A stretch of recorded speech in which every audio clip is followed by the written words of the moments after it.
Hello everyone, welcome to another live session on the Siblings Den channel. My name is Wingless and what's this? What, man, very colorful over here. Wonder what this is all about. It's fine. Nothing important here, I think. But yeah, I hope that everyone's been having a good time. Everyone's been enjoying yourselves. We're gonna do something special today. It's gonna be related to just hanging out, chatting. Beefy ended up wanting to do sort of like a podcast thing, and just a lot of topics just came up just because we tend to just randomly chat on stuff. And so yeah, we're gonna decide on doing some sort of chat podcast thing, answer questions, and just see where the things go. So I think it'll be fun.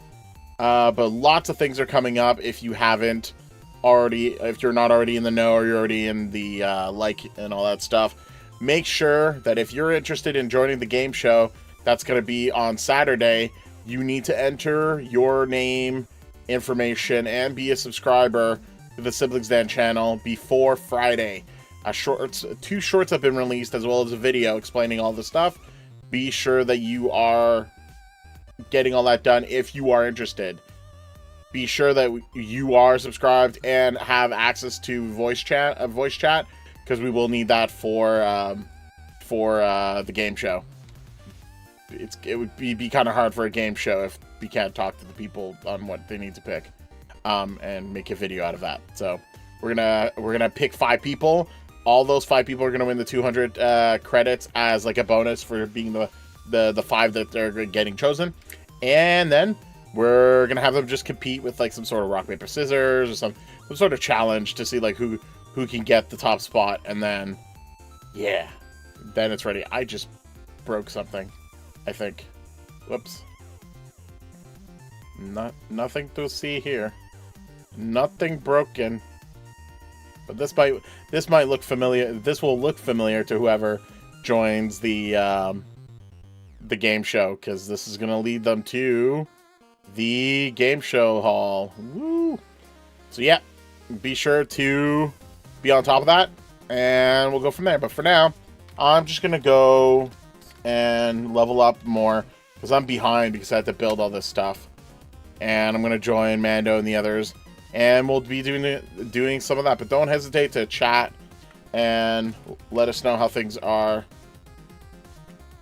while we just... Oh yes, actually that helped with some bonuses that I needed. I got money from Mando because I traded with him because he needed robots. But yeah, we'll go from there. But yeah, Tim, hello. Tijin, hello. You guys are awesome. Go crazy with emojis too. I don't care. Flood the chat with emojis too. I'm okay with that. All right, I'm back. You. All right. I don't really know if Spider and Kim, do you guys want to be included in the first episode of the podcast? If I would like to, but if it's up to you guys. Oh, I don't mind it. Oh, if it's up to me, then Spider gets the hell out of here. No, I'm kidding. I'm kidding. If it's up to me, then Cam gets out. For me, mine is a little bit too dark. Yeah, I kind of. It is a solid black block. It feels like space. Little racist of a comment there, bud. It's like. I like no, it, Tim, though. It's easy on the eyes. It's hard to see. Fair enough, it is hard to see us like a motherfucker his. But I have my stream started on Deaf End right now because I'm not gonna have music, because this is gonna go onto YouTube. You have no music? Is that what you just said? Yeah, in the background of where we're talking, I'm gonna add it on once I post it to the YouTube side. Oh, okay. Thank you, Mando. Realize later, I'm putting it back to black. I'm just doing it because you asked. I like the black block better. Tim brought it up though. Sorry, Harry brought it up. I'm just saying. Yes, but I do appreciate Polo. it. It's so much brighter. It's harder on the eyes, but this is my only other mind block. I could go get my my diamond ore one if you want to put that one. No. Fine. It's nice though. Alright. Actually, is everybody ready? I mean, I'm already live. Yeah. My I'm gun's ready. starting up. Alright. I'm going to go Catch throw you my guys trash later. away, and we're all good to go. For Right. sure, Kim. Hey, yeah, I need that white concrete block, bro. If that's in there. Oh God. Blind Yeah. everyone. Yes, because flashbanging is also a thing. Everyone an aneurysm. Milan, hello. Thank you for the heart.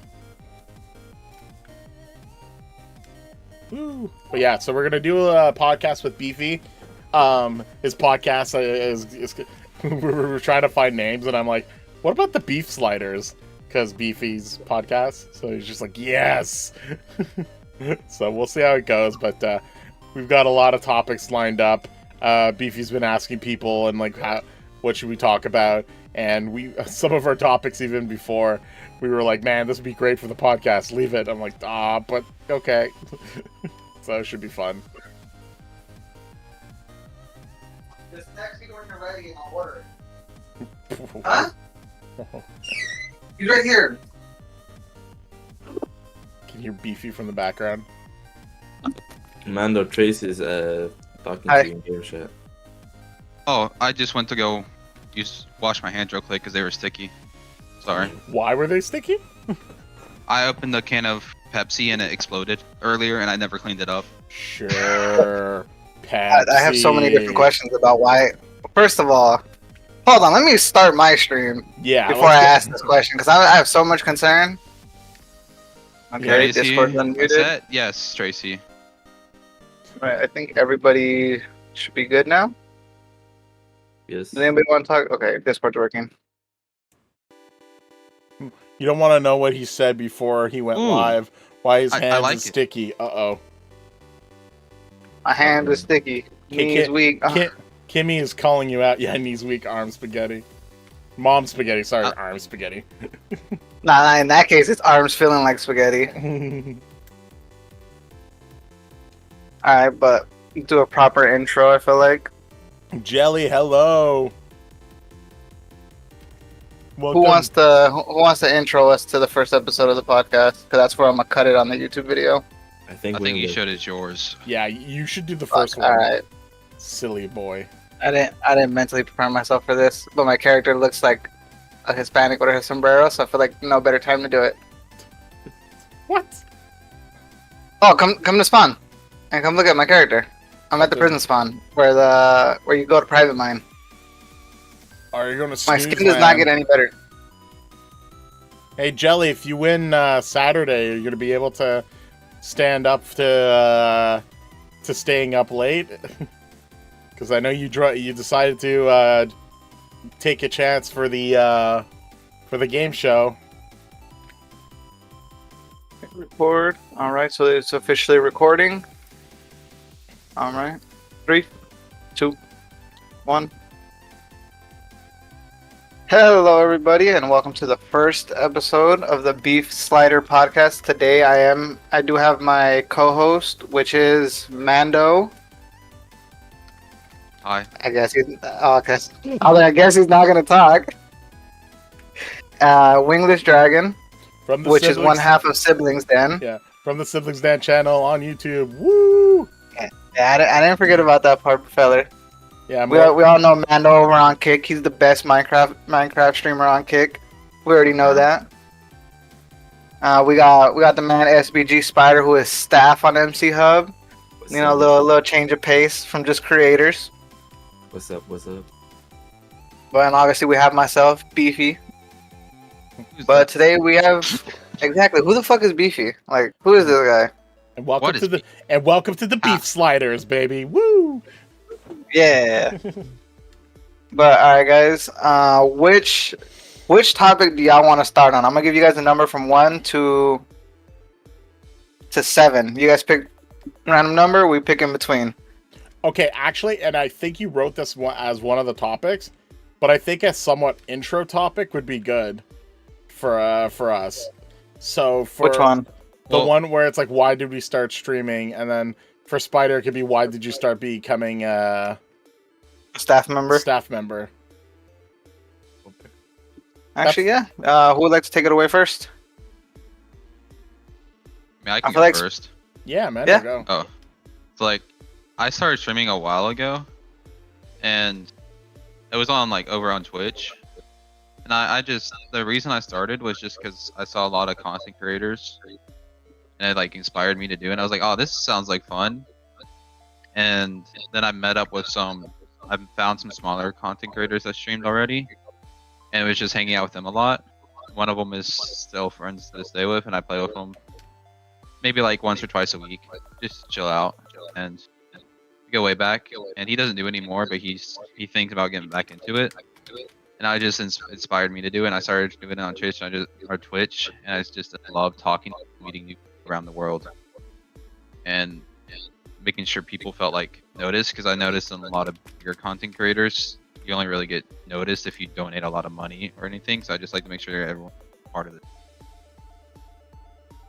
And then I transferred over to Kick because I got shadow muted on Twitch because someone follow botted me, sadly. And I reported all 2,000 accounts that were bots, and they did nothing about it, but shadow mute. And that took a hiatus from me streaming for like 2 years. And then I came back whenever I just started playing Minecraft again because I just wanted to do it. And then I met Liz, and then inspired me to do it more and more, and I just kept on going at it, and that's where I'm at now. Yeah. Okay. That's pretty dope, man. Yeah. It was nice how like you were able to have somebody that helped segue you into streaming. Cause I feel like that does help people that are new to streaming if you know somebody that's already streaming, because it does give you that insight of like how exactly it is.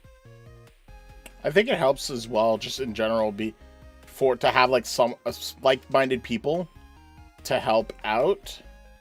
And it doesn't even have to be like content help, but just like being able to like talk it out and like being able to bounce ideas, because like when you stay in your own head for a while on stuff you want to do, sometimes you just don't know anymore, and you get frustrated because like you try to do better and you try to overanalyze everything, and it becomes just difficult. Yeah, and then also like being with a group of like-minded people, you start building up like it's all easier to build up your character because you can build it up off the other people, the interactions in between, versus if you're just doing it solo. Yeah, that does help. Actually, having people to help you develop your personal brand, because I feel like that's what a lot of newer streamers don't pay attention to. The biggest aspect of streaming, besides obviously you being entertaining, is your brand. If you don't care for your brand, you're just gonna self-sabotage yourself, in my opinion. Yeah. Which I can't really talk because I'm probably the most explicit streamer out of the whole group, and I do need to work on that, granted. But I feel like that is why some people, personally, in my opinion, do watch my streams, because I am a little more explicit than others. I think I'm willing to walk like the line of a band. It's a balance, but it's building your own community as well, right? Yeah. So like, it's not a problem for you. It could be something like another person wants to avoid because they want to focus on like improving things for general like consumption for people, while you might not mind having like the more funnier moments that are a little bit cursed, because it's like it does lead to more comedy, or a more unique comedy as well, as opposed to other things. So it's I mean, everyone has their own thing, right? And at the same time, everything evolves too, or it should anyway. Yeah, 100%. Like that's probably, in my opinion, that's probably one of the biggest aspects with content creation is. It's like, as Winglet said, finding new stuff to do and evolving it versus just doing what other people are doing. Yeah. Because, like, if you're trying to copy someone else's content, like, more likely people are going to go to that person's original content, not my experience watching other things. Yeah, because it comes down to, why be a clone of that person and watch that clone when you could just watch the original person that he's mimicking? I agree. At least that's how I kind of see it. With that said, I'll do my intro. My name is Wingless Dragon. I have a channel called the Siblings Den channel. The original goal of it was to be to do a lot of hijinks content with my sibling.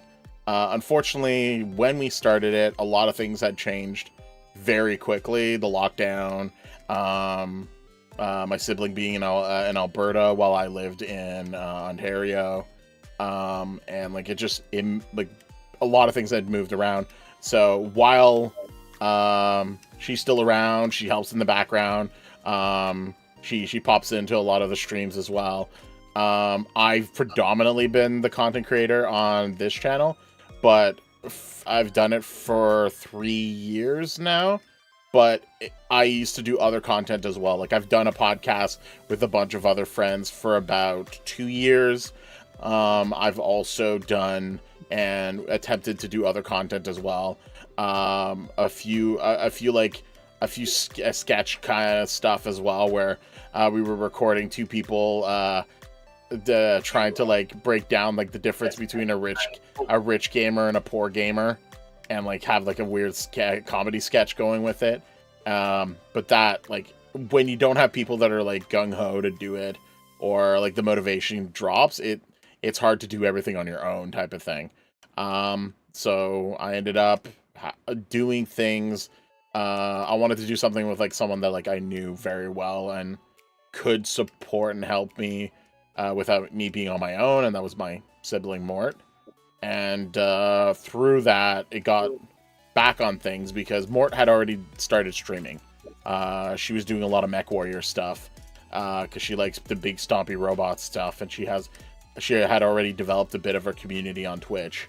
But a lot of that also kind of changed when she had a full-time job, and that job was taking a lot of time away from stuff as well. So I get it. It sucks for content, but then it's just a matter of like getting to know, getting to meet up with other people, and just finding like-minded people. And so like Mando was someone that was great. Beefy has been another person. I've had some other friends and some other people involved as well. Jordan Bish's Venoms. Your boy Venoms.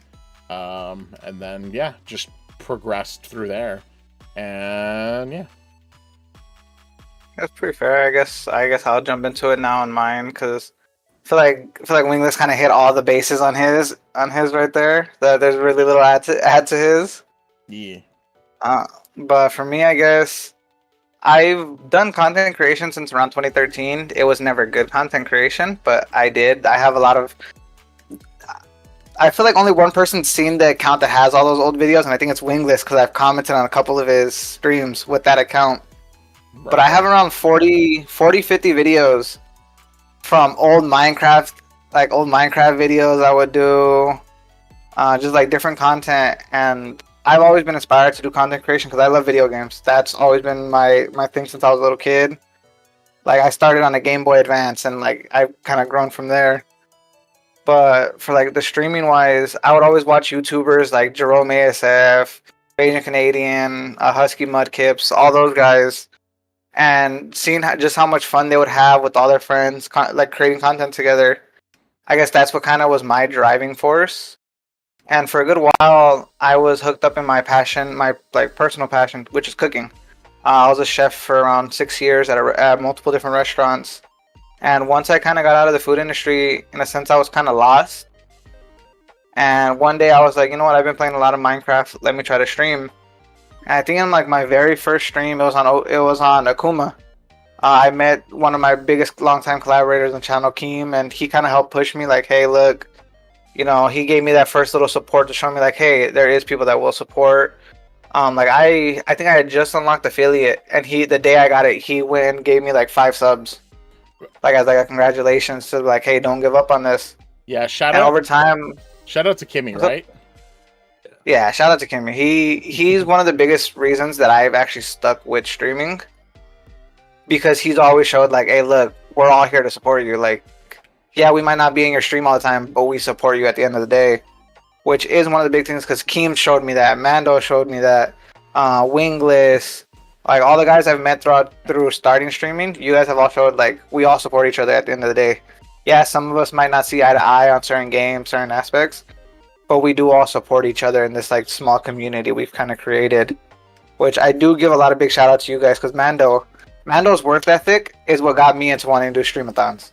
Like, I won't lie, I guess you could kind of say like I kind of stole the idea from him, because he was the only one doing subathons out of our group.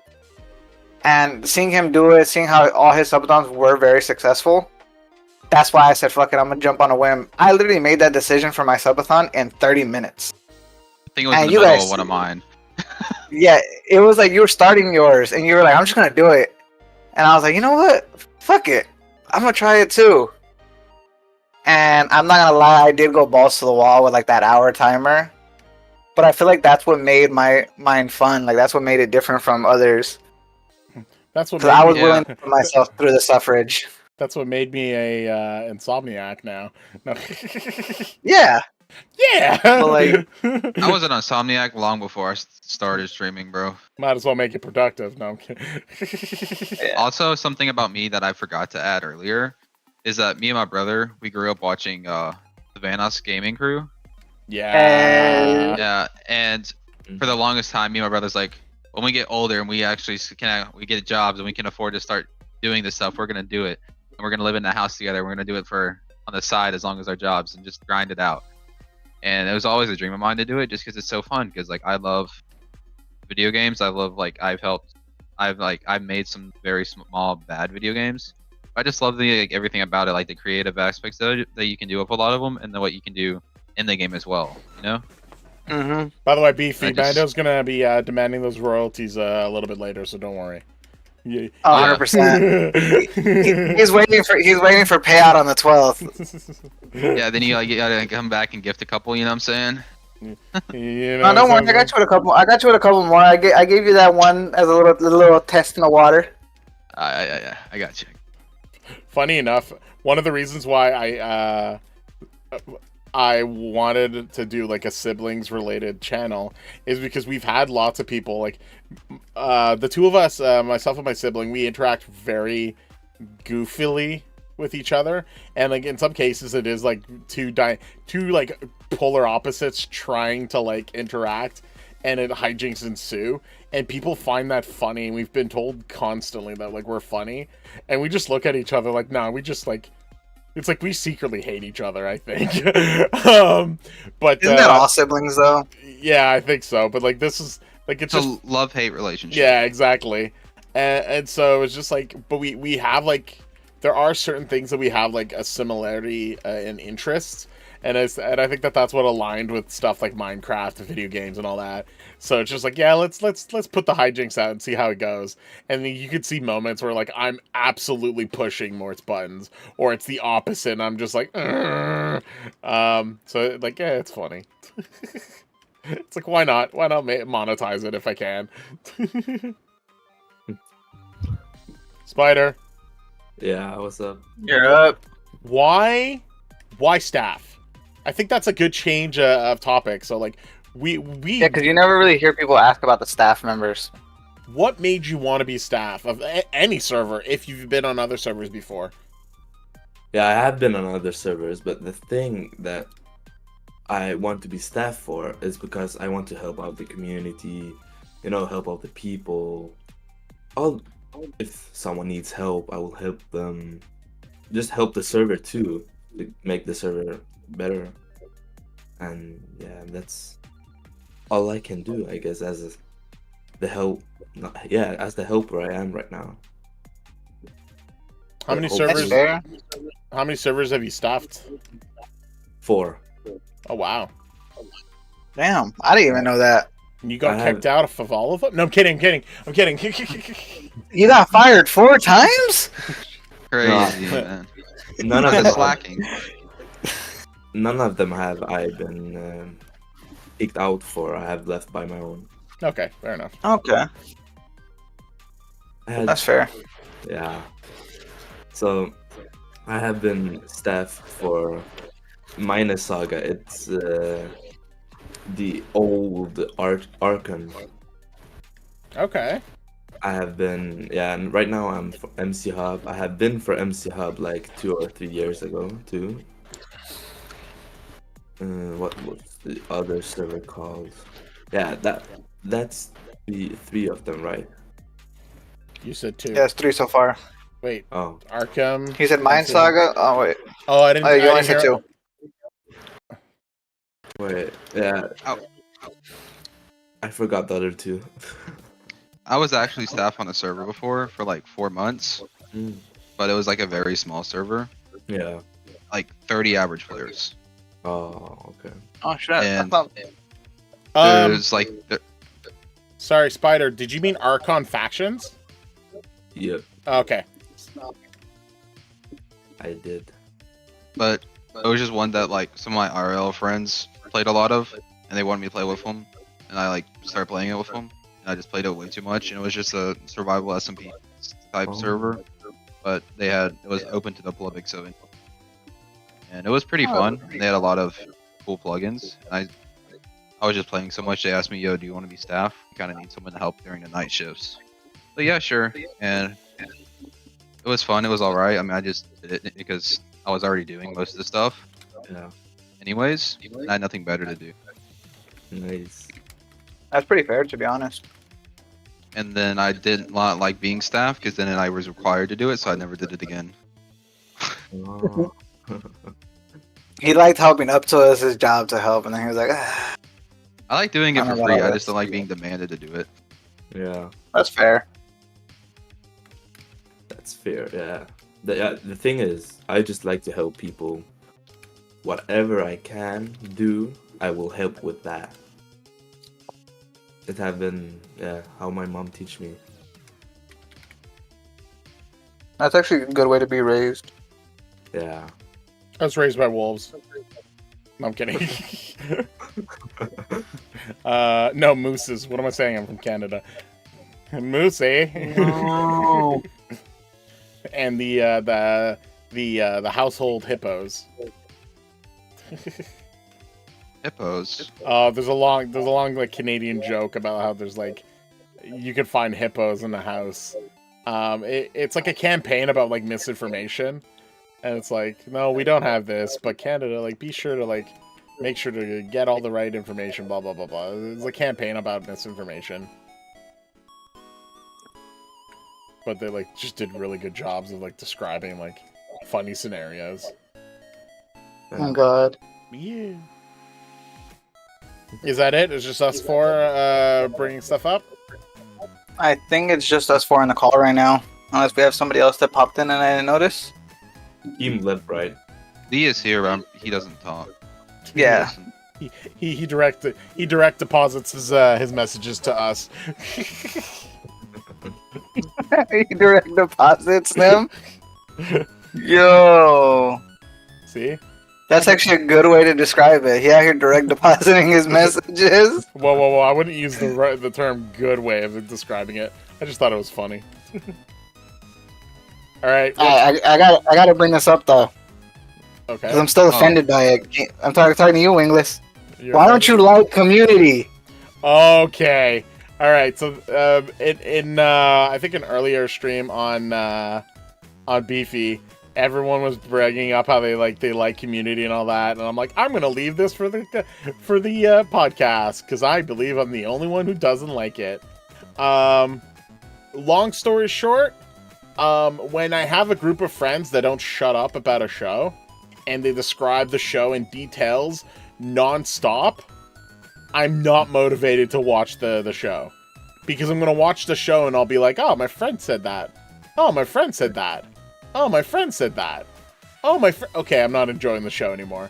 Because it's just like rehashed jokes and rehashed plots and rehashed points that are just like repeated to death. But it's so funny. Oh, no. The So, reason why I personally like Community is because I was just like, whenever I was like back in middle school, high school, I would get done with my homework, I would go game, I'll get off my game at 2 in the morning, and sometimes I can't fall asleep. And we would have a TV with the little bunny ears because we were a poor family, you know. Don't pay for cable, you just buy a $20 antenna at Walmart, yeah. and it lasts. If it breaks, you don't get TV anymore. That's But, the truest shit ever, dog. But anyway, so like, and it came on in the CW at like 2 in the morning, right whenever I'd be going to bed, Oh, and I turned it I'm on, saying.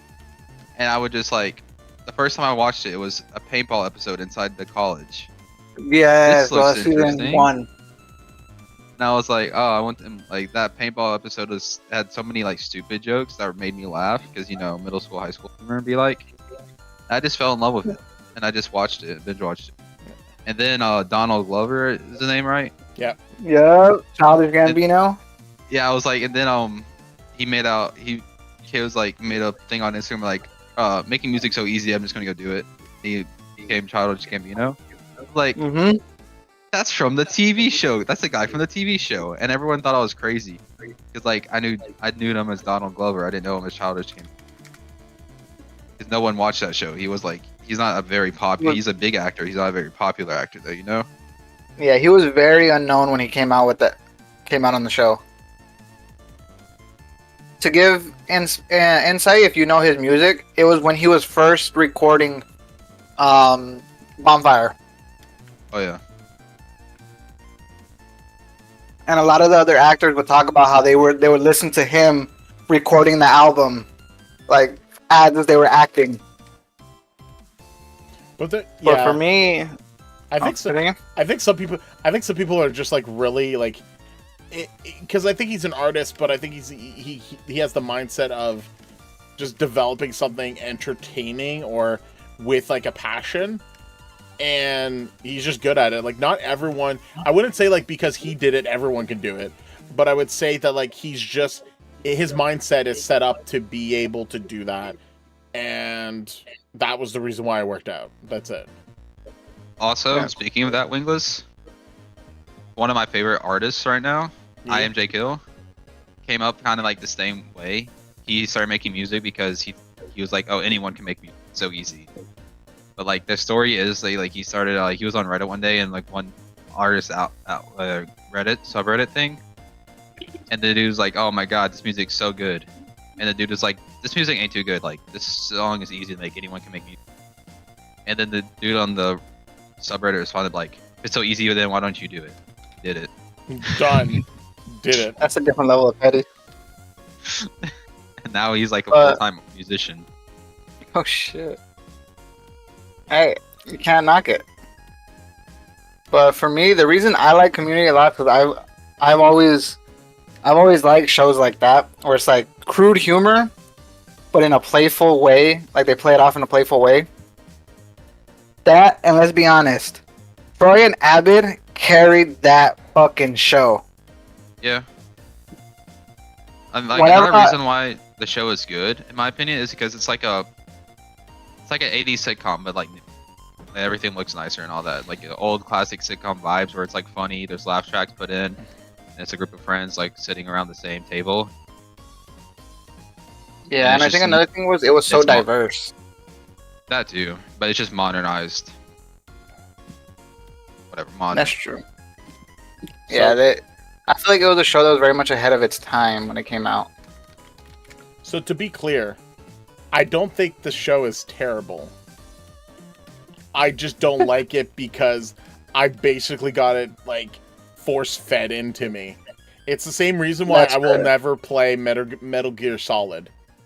I had another, like, it's someone from college wouldn't shut the heck up about it, and I'm just like, I know. I don't care how good it is. I could see, like, how good it is. It looks fun. But, like, when you know the whole story, you know how the game plays, you know all the secrets, and you've never touched the darn thing ever, yeah, no, I don't wanna. Like, I think there's a difference between, like, watching a Let's Player and then someone, like, putting it down your throat, like, the subject matter. It's, like, the reason why people, like, certain people don't like anime, because you have people that are, like, going right up to them, like, how do you not like anime? There's all this other stuff, and blah, blah, blah, blah, blah, blah. I could see why people would not want... I could see why people wouldn't want to care about even trying to look into it, because, well, you've got these, like, overzealous people that are, like, trying to shove it down people's throats. And no. Yeah, that happened with me. A bunch of my high school friends loved anime, and they would never shut up about it. And I just, like, I can't, like, I'm not gonna be one of those guys. I'm not gonna watch anime. Nah, can't be. And then I was hanging out at my brother's house, like, like a year ago, something like that, in between my gap first and second year of college, in the summer. It was like, he was just like, hey, I know you don't like anime, you don't watch anime, but just try this one. it's really easy to get into. And I'm not going to tell you anything about it. Just let me know what you think after the first episode. I sat down and watched. It was Death Note, by the way. Watched the first episode, and I was like, "It's all right." And then like when I went back to my mom's house the next day, I was like, and I kind of see what happens next. And I went and watched the whole thing. Like, anime's kind of good. That's pretty fair. It can be when it's not forced. Have you ever seen Initial D by chance? No, but I'm planning on watching that soon. Oh yeah, they just released a sequel, bro. I love it. Yeah, actually, I've been enjoying it a lot too. So far, so good.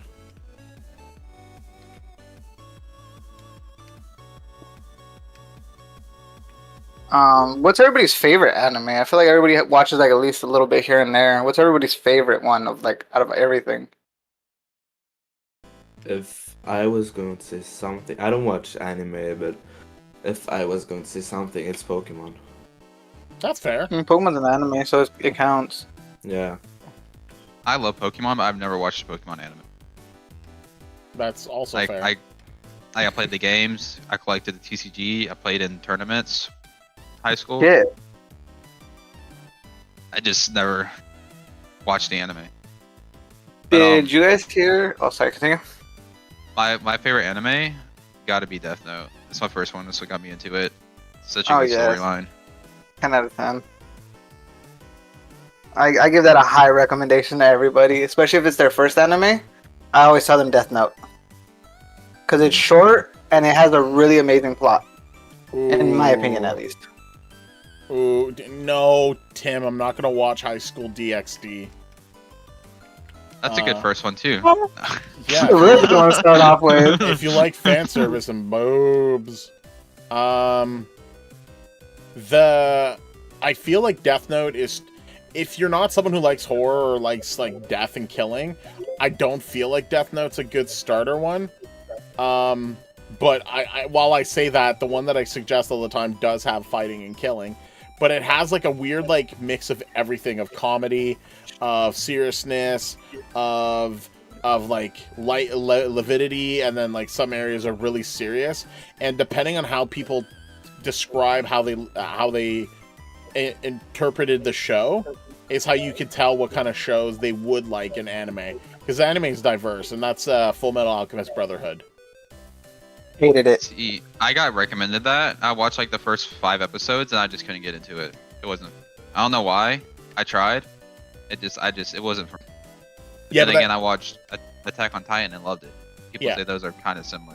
So, but the fact that the fact you couldn't get into it can tell a bit as well. But I think a bit of it also stems from the fact that like I think you really have to be taken in very quickly, and some animes do not do that at all. It takes like 5 or 6 or 7 episodes to get in, and like by that time, you're just like, why did it take seven episodes to get me into a 12 episode season? Like, what the heck? That's fair. So those Attack on Titan be like, A lot of TV shows though are like that in animes. yeah. But like Attack on Titan, it feels like it pulls you in a lot faster because of what happens in the first episode. Oh yeah. At first episode, you already know the plot, that they live in a walled-in world where there's giant killer, basically, monsters. Oh, and hot take, Attack on Titan is a mecha. garbage. No, it's a It's a mecha mecha? anime. I can see that. You got humanoid people that control large, autonomous vehicles. It's just they're made out of flesh Okay. and bones. And they fight to try to get a better life. And they have the different factions. That's a fair way to put it. I'm gonna be honest. That's a fair way to put it. It's so crazy. But in my honest opinion, straight up, like anybody can get mad. Attack on Titan is a fucking. So if we're talking like S tier down to like F tier, in my opinion, it's a solid F tier. I hate everything about Attack on Titan. I hate the story pace. I hate the animation. I hate how whiny of a bitch Eren is. But the manga was really good. Yeah, but I can understand. Funny enough, the manga artist and the storyteller has stated that the anime is the legit canonity of it, because he was able to add more things into it via the studio than in his manga. Yeah, So he's actually Yeah, said he that didn't have to that's rush it. So he actually said that that's the official story. Kennedy City. Man, I can't pronounce it properly. But it's like the legit version. With that said, when it comes to anime itself, welcome toxic. when it comes to anime itself, yeah, Kree Gamers saying Attack on Titan or Demon Slayer is their favorite. But yeah, it goes to show like what kind of stuff do you absolutely like and like why, what you can get into or what you can. And anime is very spread out for that, and I could see why you wouldn't want like to watch like a whiny little character like that. But then other animes, you're probably gonna be more intrigued to be with the character that is like very like soft spoken but very powerful and just takes like Deku. Who? Deku. Yeah, there you go. That makes sense. Like I like a My Hero Academia. I was able to watch through that. I'm current with that. But it's because he was a fucking whiny little crybaby. But for a purpose. He never had a power. He had to train his body to handle that power. So he has the right to be a whiny little crybaby. Well, technically Aaron did too, but that's fine. Nah. Aaron found every excuse to be like, I want to give up. Ooh, yeah. It's Kree Gamers. Like I started with Sword Art Online. Sword Art Online is divisive for a few reasons, but I'll bring that up. Actually, I'll bring that up in a second. But what I wanted to say is like the animes that I like a lot are more not scary but very like thinky anime that have like a lot of like psychological aspects to it. And two that comes to mind is there's an older one called Ghost in a Shell. Ghost in a Shell is really such a great anime. The movie started it all, but if you go to the standalone complex episodes ones, holy crap, is it fantastic. And I think that art is a little bit dated now, but the story plots and like the explanation of things are so good. And then the other one that's like a better version, like a more modern version of a thinky anime would be Psycho-Pass. And like Psycho-Pass was really good. Psycho-Pass was really good. Just the concept of like a world where you're stuck with like you're guilty if you think if your mind is considered cloudy. And you get sent to not prison but like rehabilitation, which is like code for you're still incarcerated, and you're only let out if you're like not if you're not cloudy anymore. But yeah, there's people that really like very serious animes that get very that like really tell like a strong story. That's why a lot of people enjoyed the first season of Sword Art Online, because it was like, oh, it's a game anime. Wait, they're literally dying in this. So like that concept is like off the charts. Like it was like, oh, that's a cool idea. And then the second season is Fairyland, and no consequences. Oh, the main character needs to find no cap. Fairyland was fucking garbage. It's on Sword Art Online. Okay, I wouldn't use the word garbage per se, but it definitely absolutely pivoted away from what the first season really like showcased what it was. And they brought it back when they brought in the whole Gun Gale Online one. And love it. And the side story one that they did for that, actually I enjoyed a lot because it was its own thing, but it still had like a level of seriousness to it without it being about like killing everyone or death or whatever. But it dealt a lot with like another character who like I like a tall woman who never gets seen as cute, so she wanted a cute character, and like a bunch of other reasons.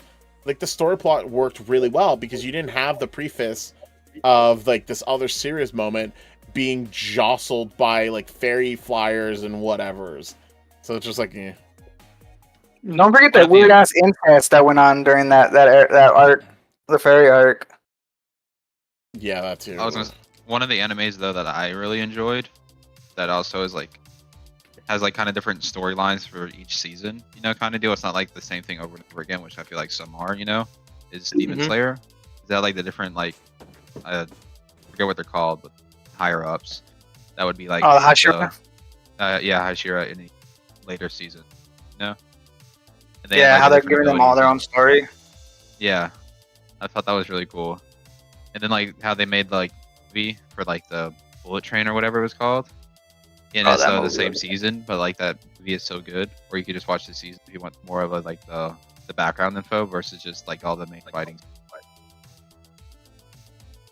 And I read the manga for Demon Slayer. I'm hyped for the ending if they follow the manga.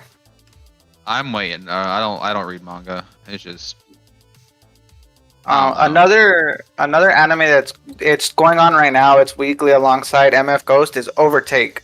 If you like Formula One and like racing and all that, and like these motherfuckers struggling, you'll like that one in my opinion. Good character development and everything. That's what I'm big for. I like character development in my animes. so Like I don't mind the story being shit as long as there's good character development. funny enough, like I'm down with you with MF Ghost, and like I like the idea of that. I actually don't like the other one. Not in a way that it's bad. It's just it doesn't catch me, and I'm actually one of like few people who have like who just hasn't gotten into like Hunter x Hunter or Demon Slayer, but I know they're good animes. It just didn't attract me enough to like stick with it. But I'm also like I have like a weird niche for like isekai fantasy, like I said, thinky anime. One really good thinky anime, especially about like death, is Death Parade, and it's a short 12 season yeah, sorry, 12 episode anime. I haven't finished it, but I'm on like episode like 9 or 10 right now of Death Parade. Amazing. It's so Animation, so it's- beautiful. It's a short 12 seasons. yeah, it's short 12 season. One No, Piece be like 12 episode. 17,000 episodes We're later. not talking about One Piece here. And here, actually, just to jot on that, One Piece is a fantastic anime. It is so hard to get into. yeah, because the first fucking 2 seasons are boring. They're really good if you actually like sit and watch through them. But for the average viewer, they're boring as hell because it's character development for that whole first 2 seasons. So, like, the smartest thing they did was the whole, like, recap movies, where they just, like, they just encompass each of the characters and just, like, you watch those and you can catch up to, like, Alabasta or something like that. But I think they do a recap of Alabasta as well. But, like, it becomes really, like, even Dragon Ball, like, the only reason people love it is because it has such nostalgia. Hey, we don't stand for Dragon Ball slander in this podcast. But if you told someone, hey, have you ever watched Dragon Ball? And they go, no, and it's like, cool. Well, start with when Goku's a kid trying to deal with the Red Ribbon Army. Nobody wants to go through that, so they skip to Z. And then Z, it's still like lots of like, stand there and wait for them to decide when to punch. That's why, like, when they did DBZ Kai, that was great. They cut out all the filler. They took out all the filler and they lopsided a lot of the stuff that like just needed to be like refined, and that worked much better for like the casual thing. But like, and like it's hard, it's still a lot to go through, even though like it's got a huge following behind it as well. And I think that's the one thing that I think is intimidating for a lot of people to try to get into anime, because you'll have people that have been in anime for so long, and you can see their excitement, and you want to be excited with them, but then they're like, "Hey, cool, watch this." And it's like, I can't go all through of One Piece, Naruto, Bleach, like Attack on Titan. And don't get me started about Evangelion. I'm not touching that one ever. Everyone, See, I've watched Evangelion. no, Really good. Really No. good. But I will always tell people this. If you want a good anime that's like mecha and everything, just go watch Akira. Fuck everything else, just go watch Akira, and you're perfectly fine. a good I was gonna mecha say we have anime to in know. Akira. Wait, what'd you say? You said good I was- mecha anime and then suggested Akira. With all the robotics. Akira's, Not actual mecha, but like futuristic. Akira's Wait, not. not futuristic. Akira's not a mecha anime. I'm talking about more so for all like the bikes and shit, bro. I meant more so robot than mecha, but yeah. I was gonna If say you like- we've been talking about anime for like 25 minutes now. You want to transition Yeah. to the next topic? Oh, Probably should transition to the next topic here soon. fine. Because this was supposed to be like, you know, a bunch of cool topics, and it's just anime. Yeah. Anime. All right, fine. Last thing, and Guess what? it won't be about anime. More anime. Whoa. Last thing, but it's not anime. Go watch Avatar: The Last Airbender. It's anime-ish. Fair enough.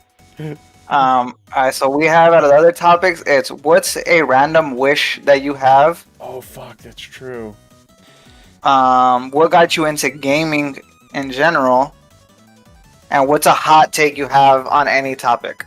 Oh, all right. What do people want us to talk about? I want to hear in the chat of all our chats what topics people would want. To know what wish we would pick. What was it? My people were saying hot takes. Oh, hot takes. And what was the third one? It was hot takes, wish you have, or what got you into gaming. Oh, Hot takes. Okay. Oh, My no. chat said hot takes. All right. Yeah. Okay. It seemed like our chats want to hear us be controversial. It's unanimous. Hot takes it is. Who wants to start? Shotgun, not me. Not it. So Mando's like- up. So the thing is, I don't know. Like, I have a lot of hot takes according to my friend groups, but I never like know what they are. I always just forget what they are. But like, I've known like one of my friend groups I used to play with, or a bunch of my old esports teammates. I'm the most hot take person. I just can't think of one off the top of my head. You have to give me some time. Is Spider still here? I know damn well Spider has a hot take. What's up? What's a hot take you have? Like a controversial opinion. One second.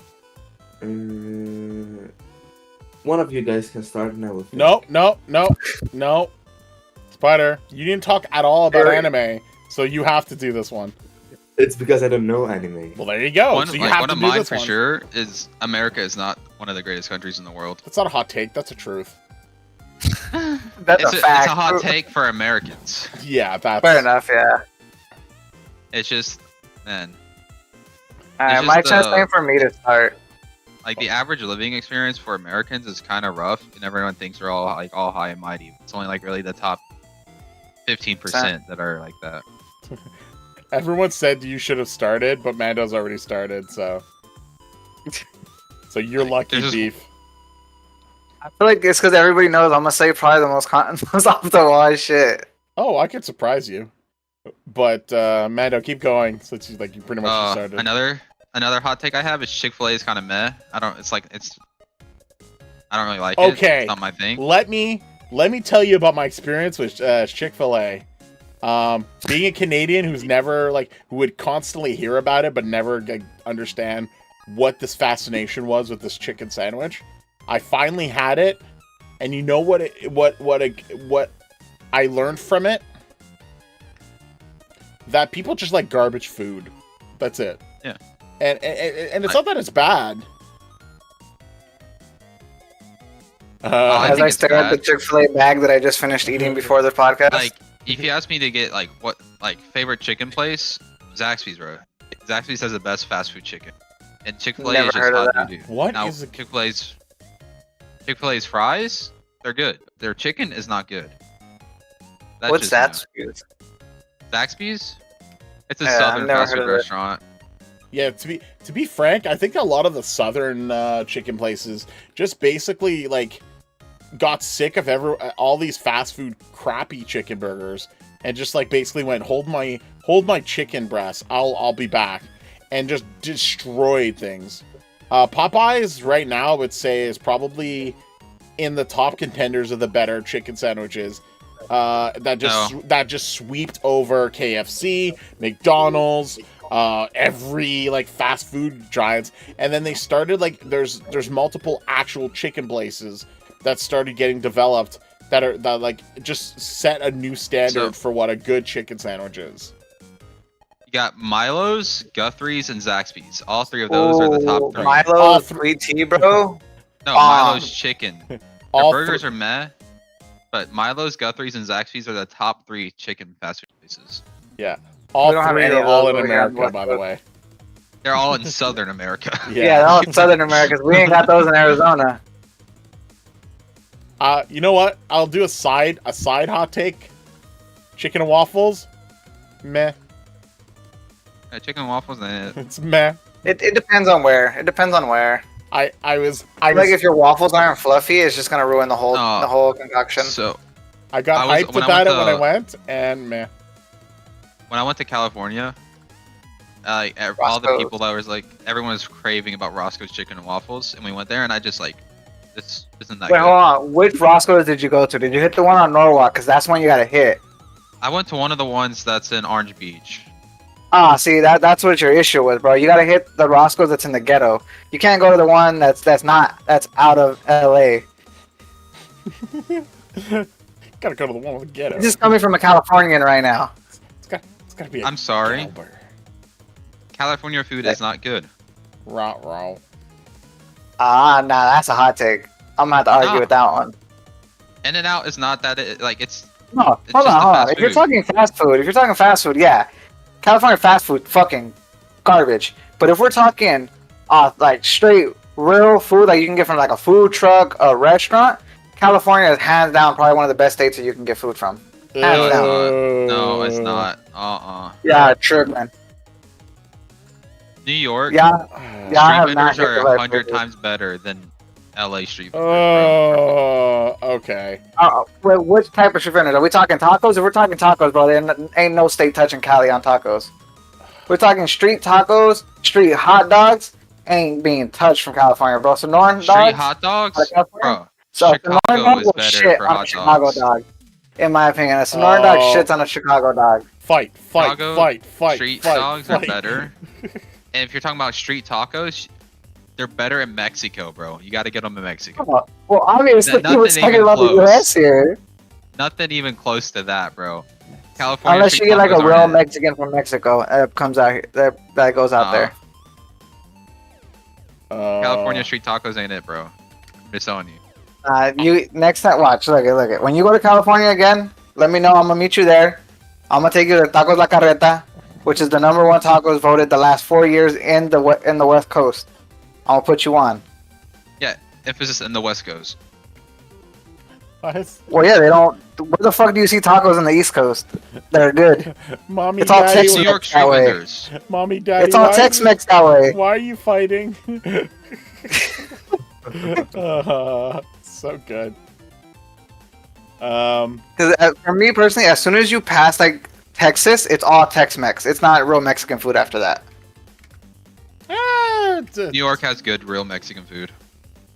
Not Tex-Mex.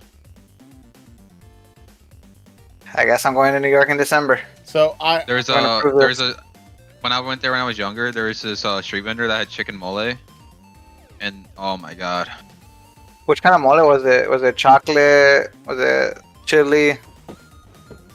chicken mole is chocolate, bro. That's not just chocolate, fool. Mole, there's different types of mole.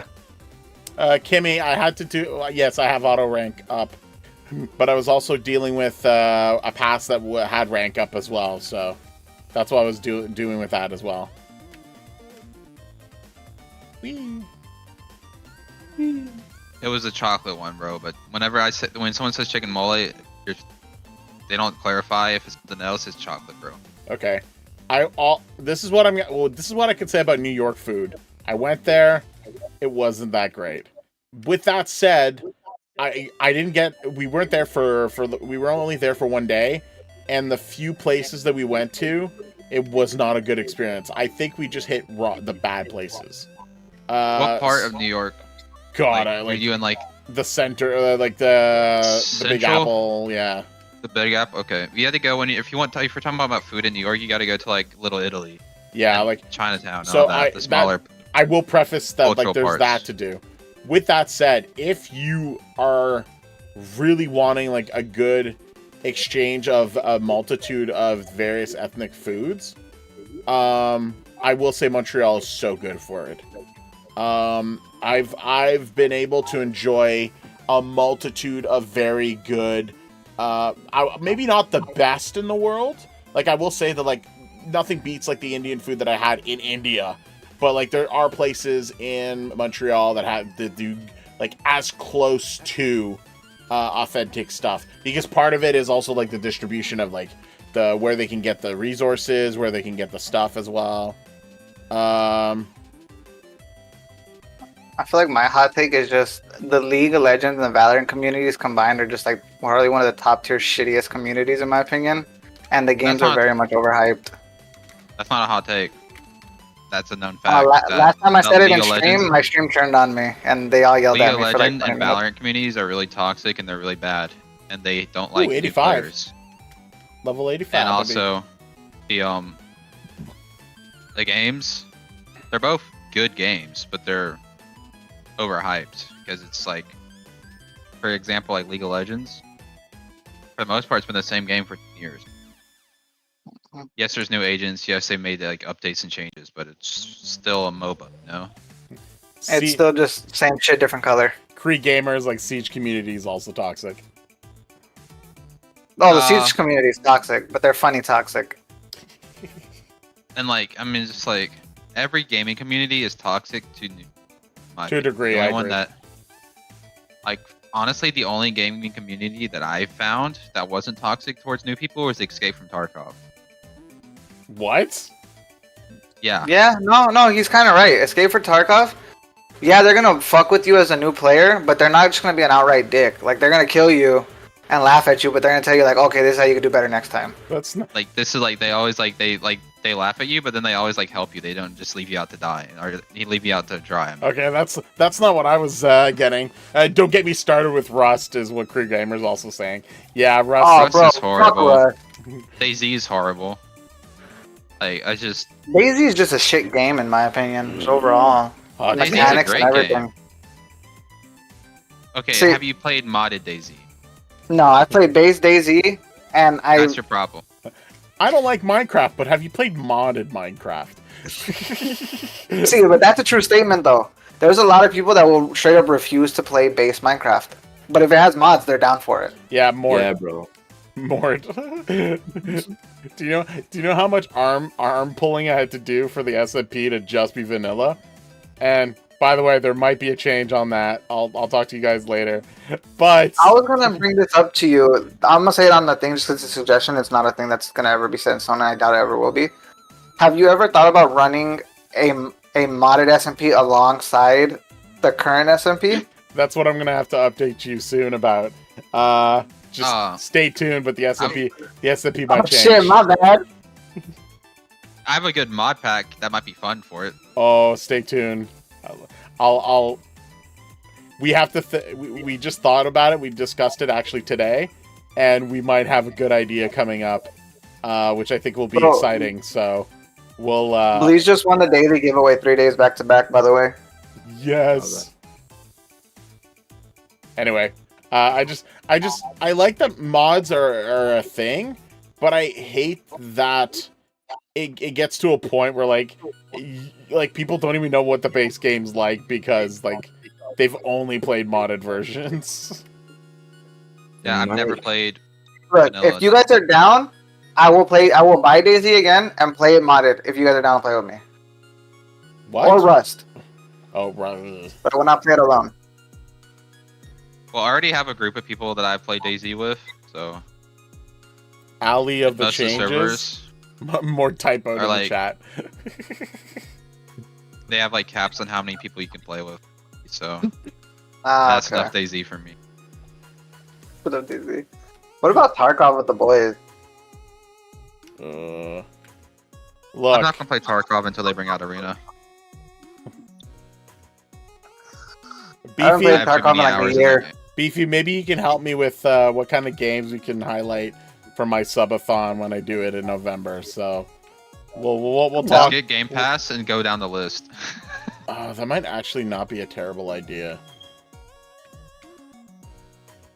Maybe. Well, I we'll gotta see. say, a lot of people argue with me about this, but fuck Xbox as a whole. Like, I feel like Xbox should not be a console anymore. Ooh, I disagree Right. very strongly.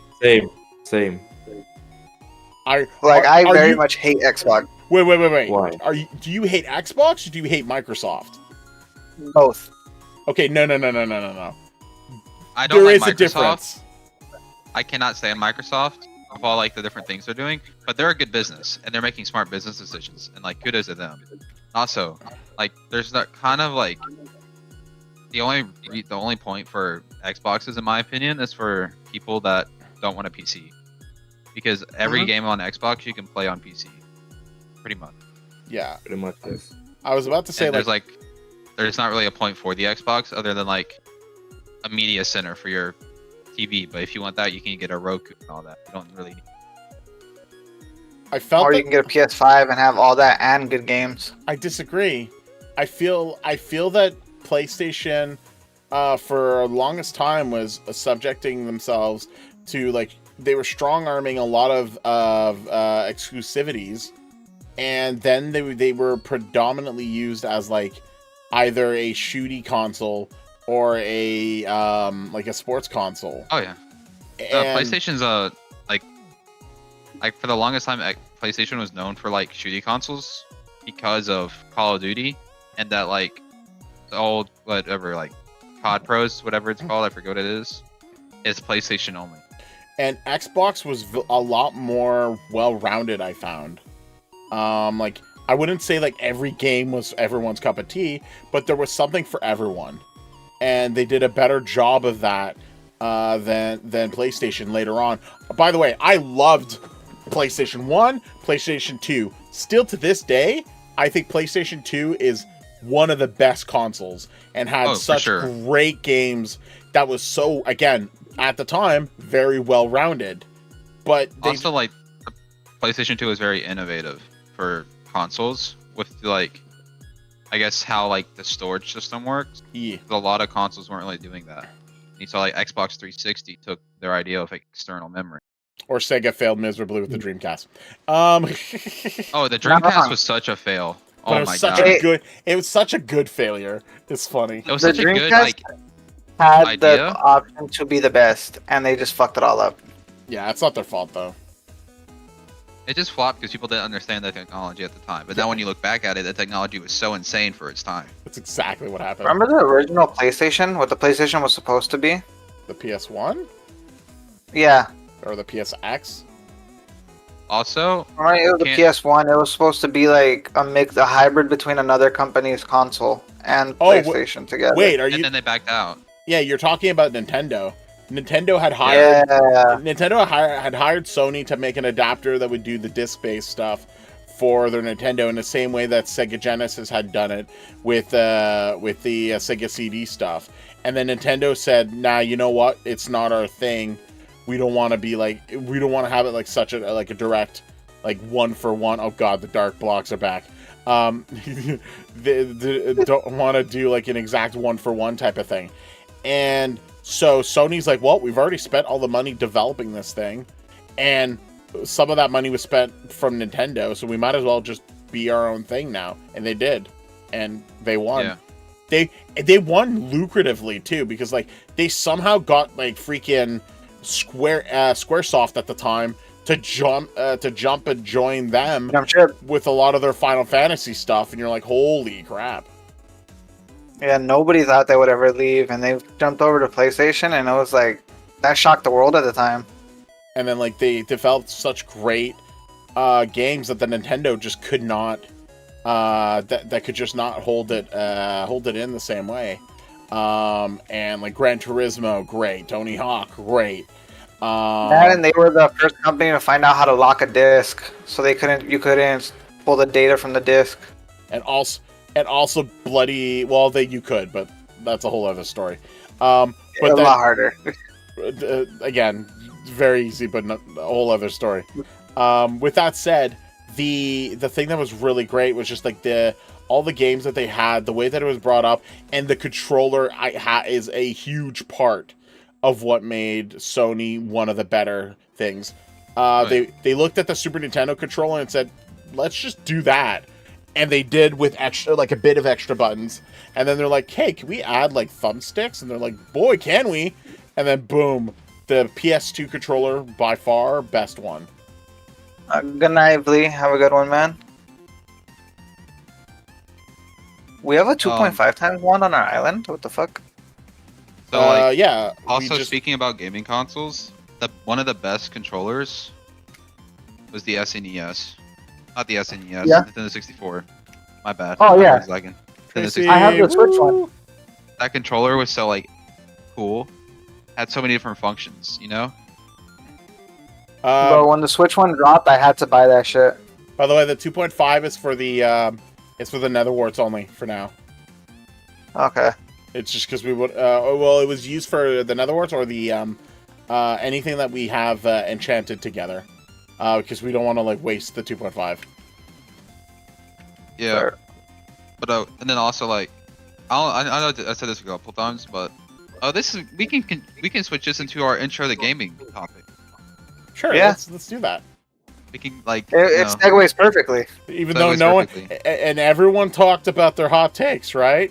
Right? Yeah. Not wingless. Wingless avoided it. We're gonna double back at the end of the stream for winglisses. Damn it. And also like, I grew up before my parents got separated and all that, drama. My dad had a Nintendo 64, and he bought the PlayStation 1. Then I forgot when the PlayStation 2 came out.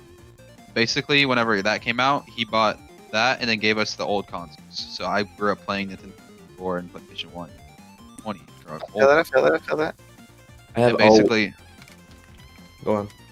I just do it in my free time because I was like, I just didn't want to I just wanted a break from stuff. I would of course play outside, play in the yard, do stuff kids did at that age. But also like when it got late, dark, go inside, play on the console. And my favorite game growing up is, for the longest time, was Nintendo 64 Star Wars Pod Racing. Bro, man, And just I gave me played that. nostalgia. I played that game so much. And it was so cursed, It so was. bad. But I don't know why I loved it. Did you know And they then, like- remastered it on the PS4? I did not. But then whenever my dad got the PS2 and gave us the PS1, I played MX versus ATV. Forgot which one. Like the very first one. I Fi- loved it and Fi- loved racing dirt bikes. Final Fantasy VII, Final Fantasy VIII, Legends of Dragoon, Chrono Cross. Some of the best games were that era, And bro. then- PS2, PS1 era had the best video games. Got my dad bought the PS3, got the PS2. On the PS2, Star Wars Battlefront 2. Yeah. That game was so good. Nice. And then, I just slowly worked my way up, and then finally got my own console. I got a DSi. That thing was so sick. And guess what Pokemon games I played? Yeah, Pokemon. Pokemon.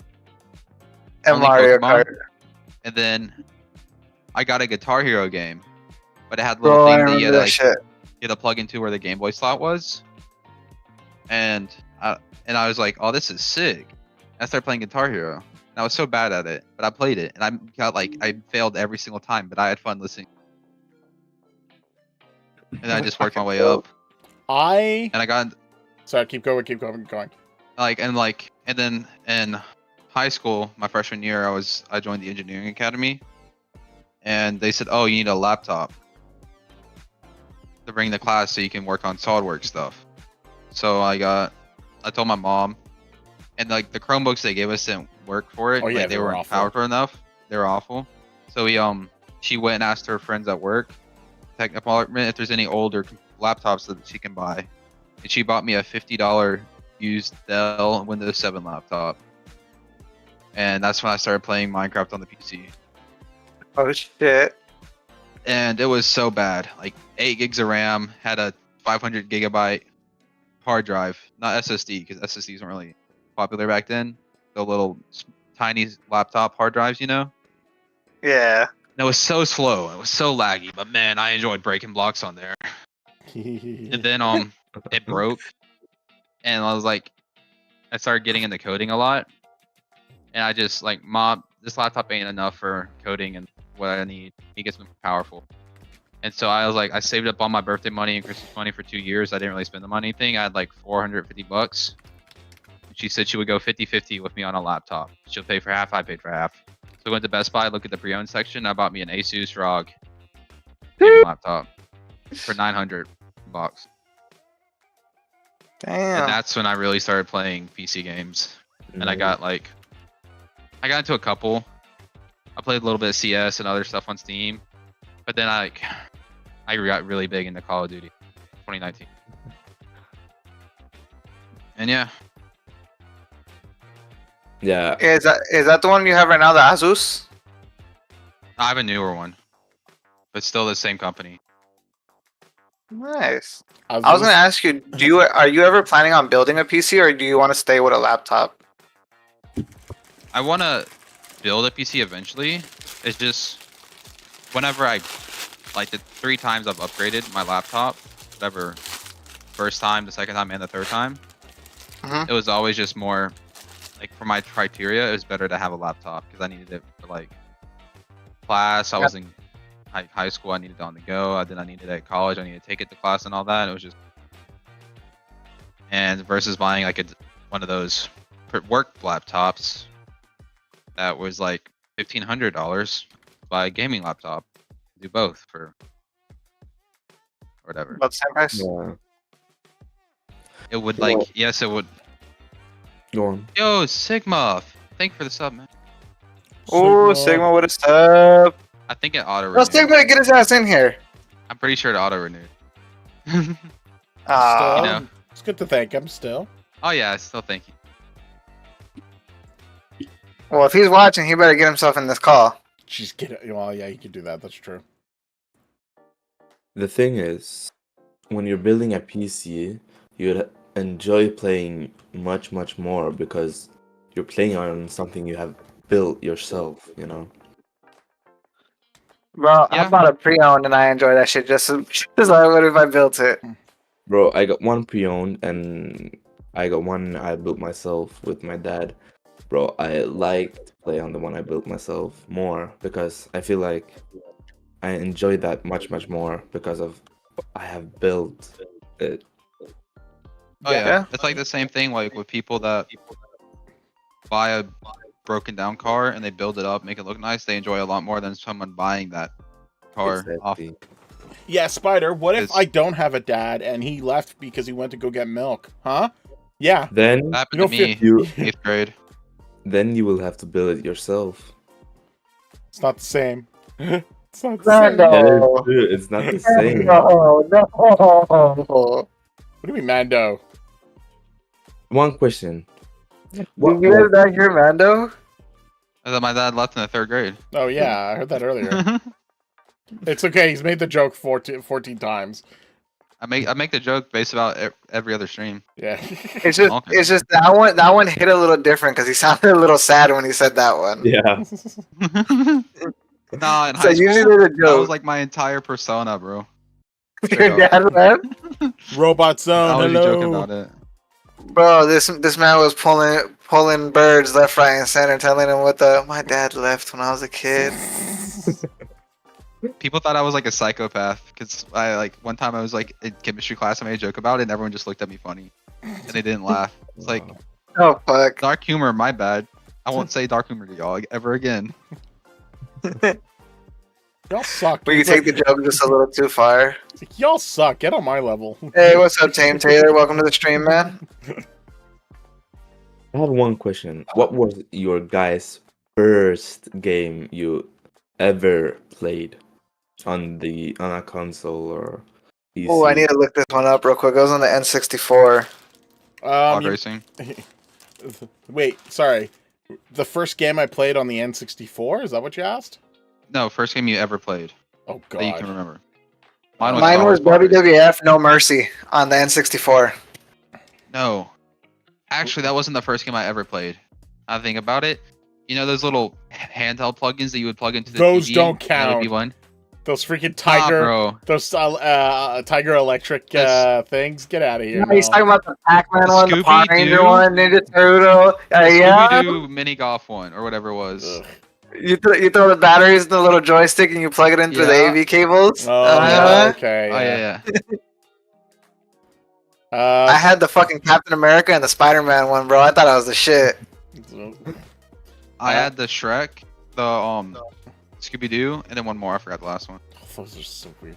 But yeah, no. It's the Nintendo. Okay.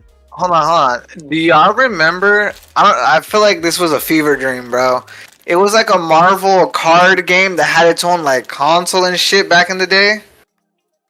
It was like only sold at Walmart. I don't know what you're talking about, Chief.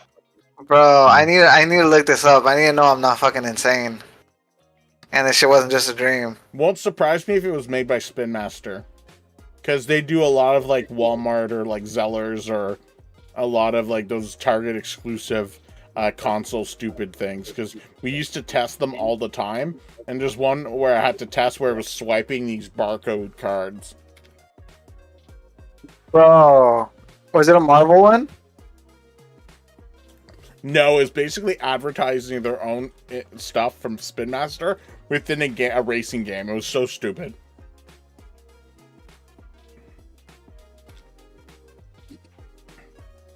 The first game I ever played, it was Skate 3 on my Xbox 360. Oh, that I game was so found it. good. Bro, Bro. Skate 3 was amazing. It was I so played all the amazing. skates.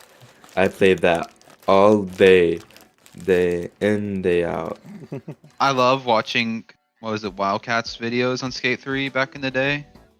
Bro. Oh, those things are hilarious. Or they just do like the different fails and like trying to break as many bones as possible and things like that. Yeah. Just the funny moments.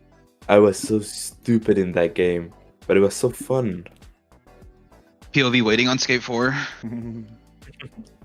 I found it. It was called the Mattel Hyperscan. And it was called Marvel Heroes. Mattel, yeah, okay, Mattel's another one. Yep. I knew I wasn't fucking tripping, bro. They made a whole ass console for that shit. And at the time, bro, this shit was like 07, 08. Fucking almost $90 console. Oh.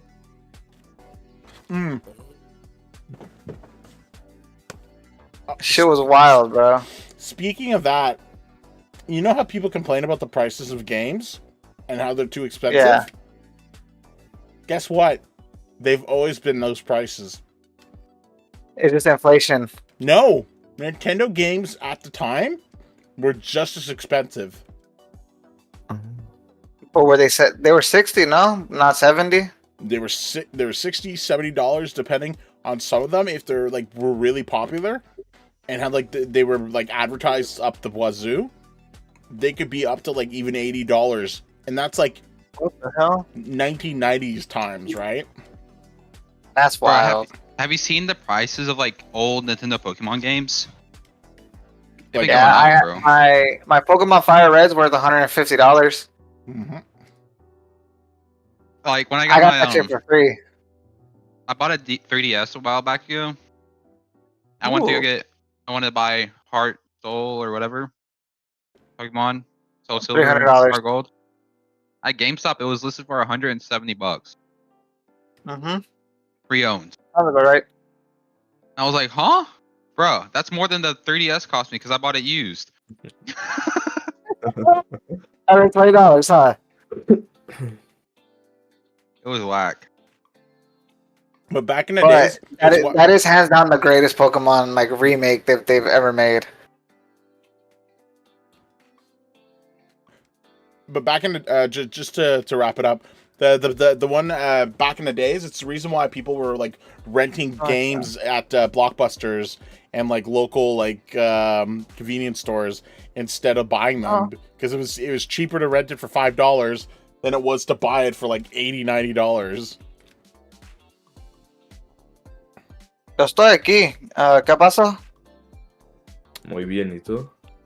No, someone in my chat speaking Spanish. I was about to say that's not French. Salut, bonjour. No hablo español. Man, I'm just a dumb American. What are these funny letter combinations on here? Funny letter combinations.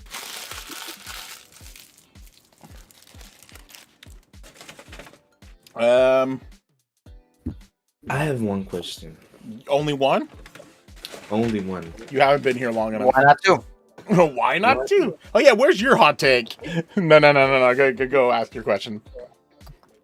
What's your opinion on GTA 6? It's never coming out. Whatever. Never. It's just a ploy. I I'll play the song here soon. I hate where Grand Theft Auto had went. I enjoyed what Grand Theft Auto was, but where it went and what it became Yeah.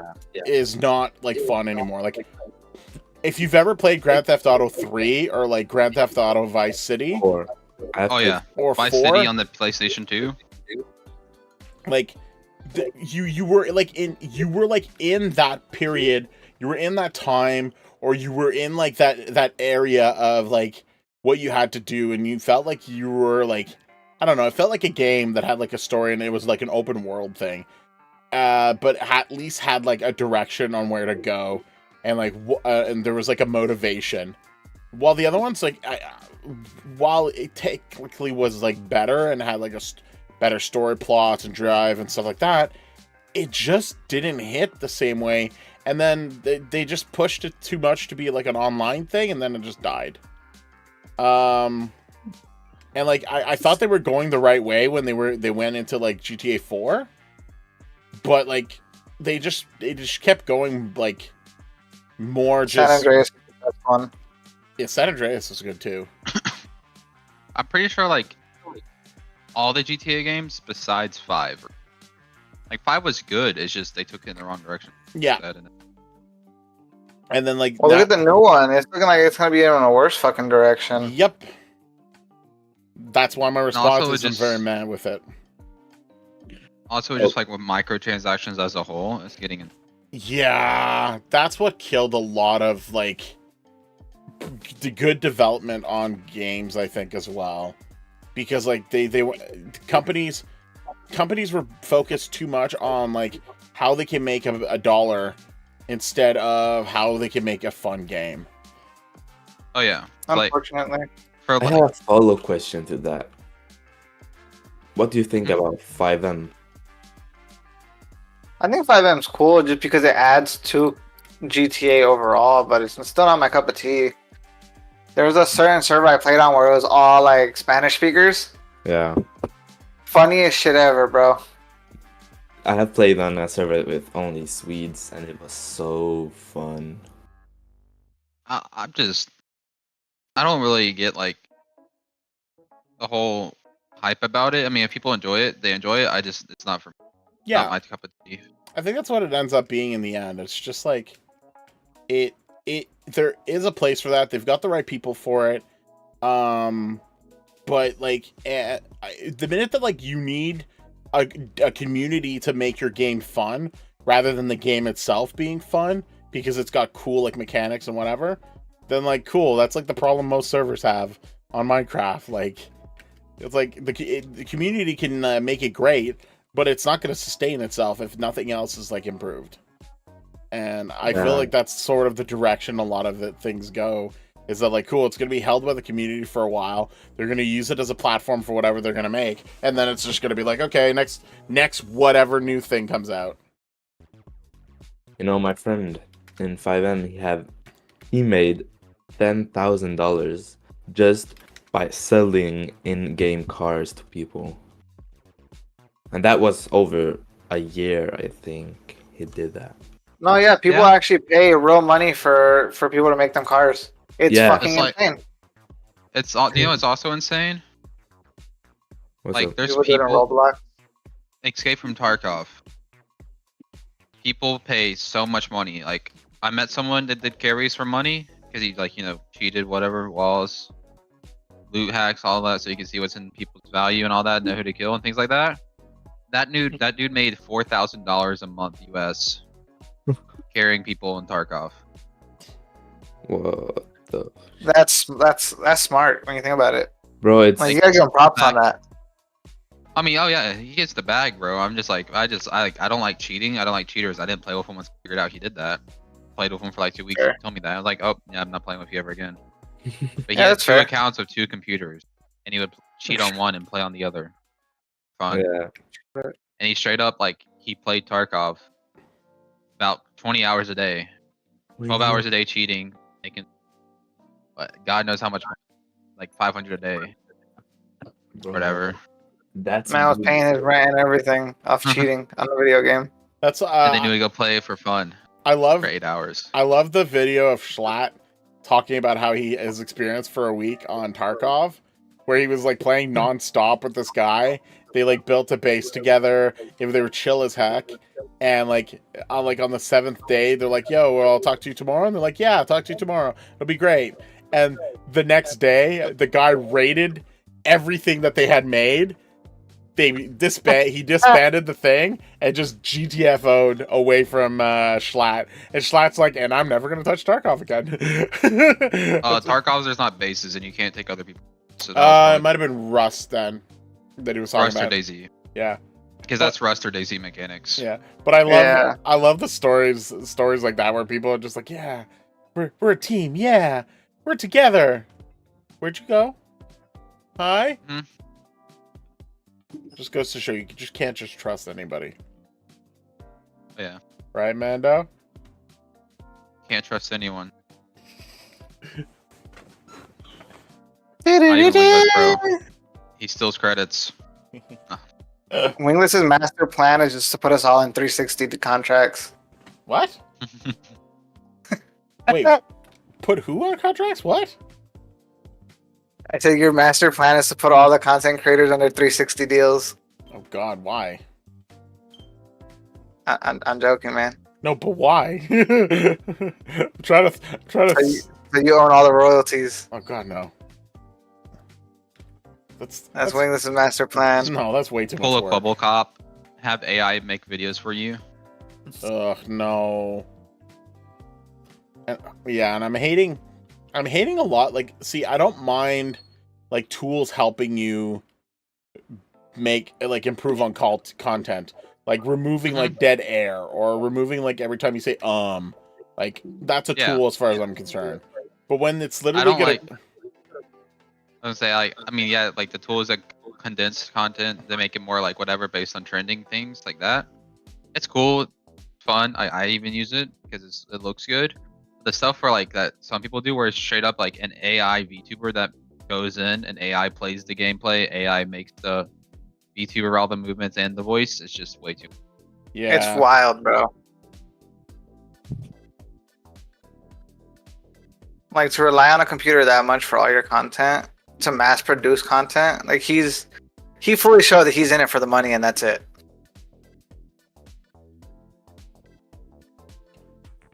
So Yeah, like chase your bag, man. He's probably getting a bag though, if we're being honest with ourselves here.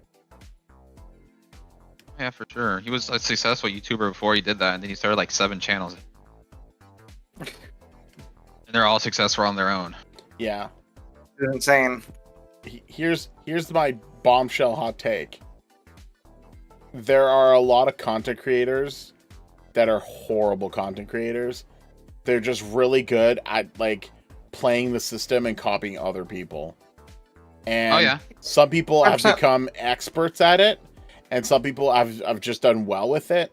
And then others are like, I want to do this legit thing, and then it becomes difficult for like somewhat legit people, because then you'll have like the slightly better one, slightly more popular ones literally steal the content, and then everybody believes that they were the original person who did it, and then the other person's like, oh, you're just a copycat. I was like, excuse me, no, I'm the first one who did this.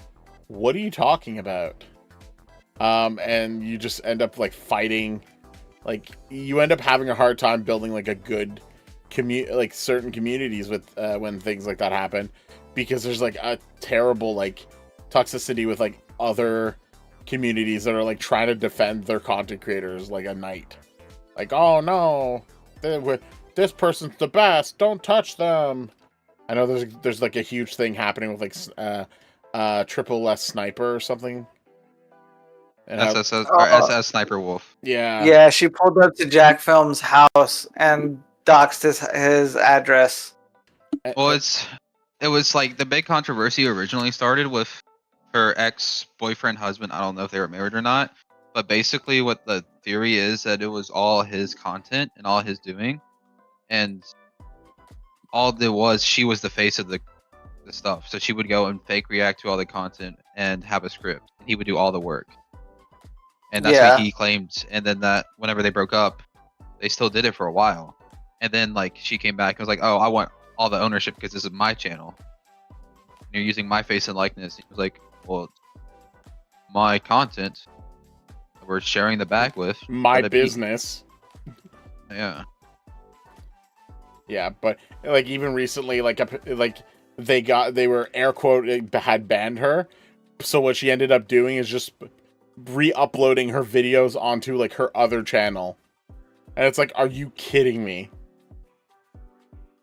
I go straight ban evasion. Like as a motherfucker, and they didn't do shit. Yeah, and like now there's even more like, okay, YouTube, are you gonna do anything? I don't care if she's got like a gazillion million.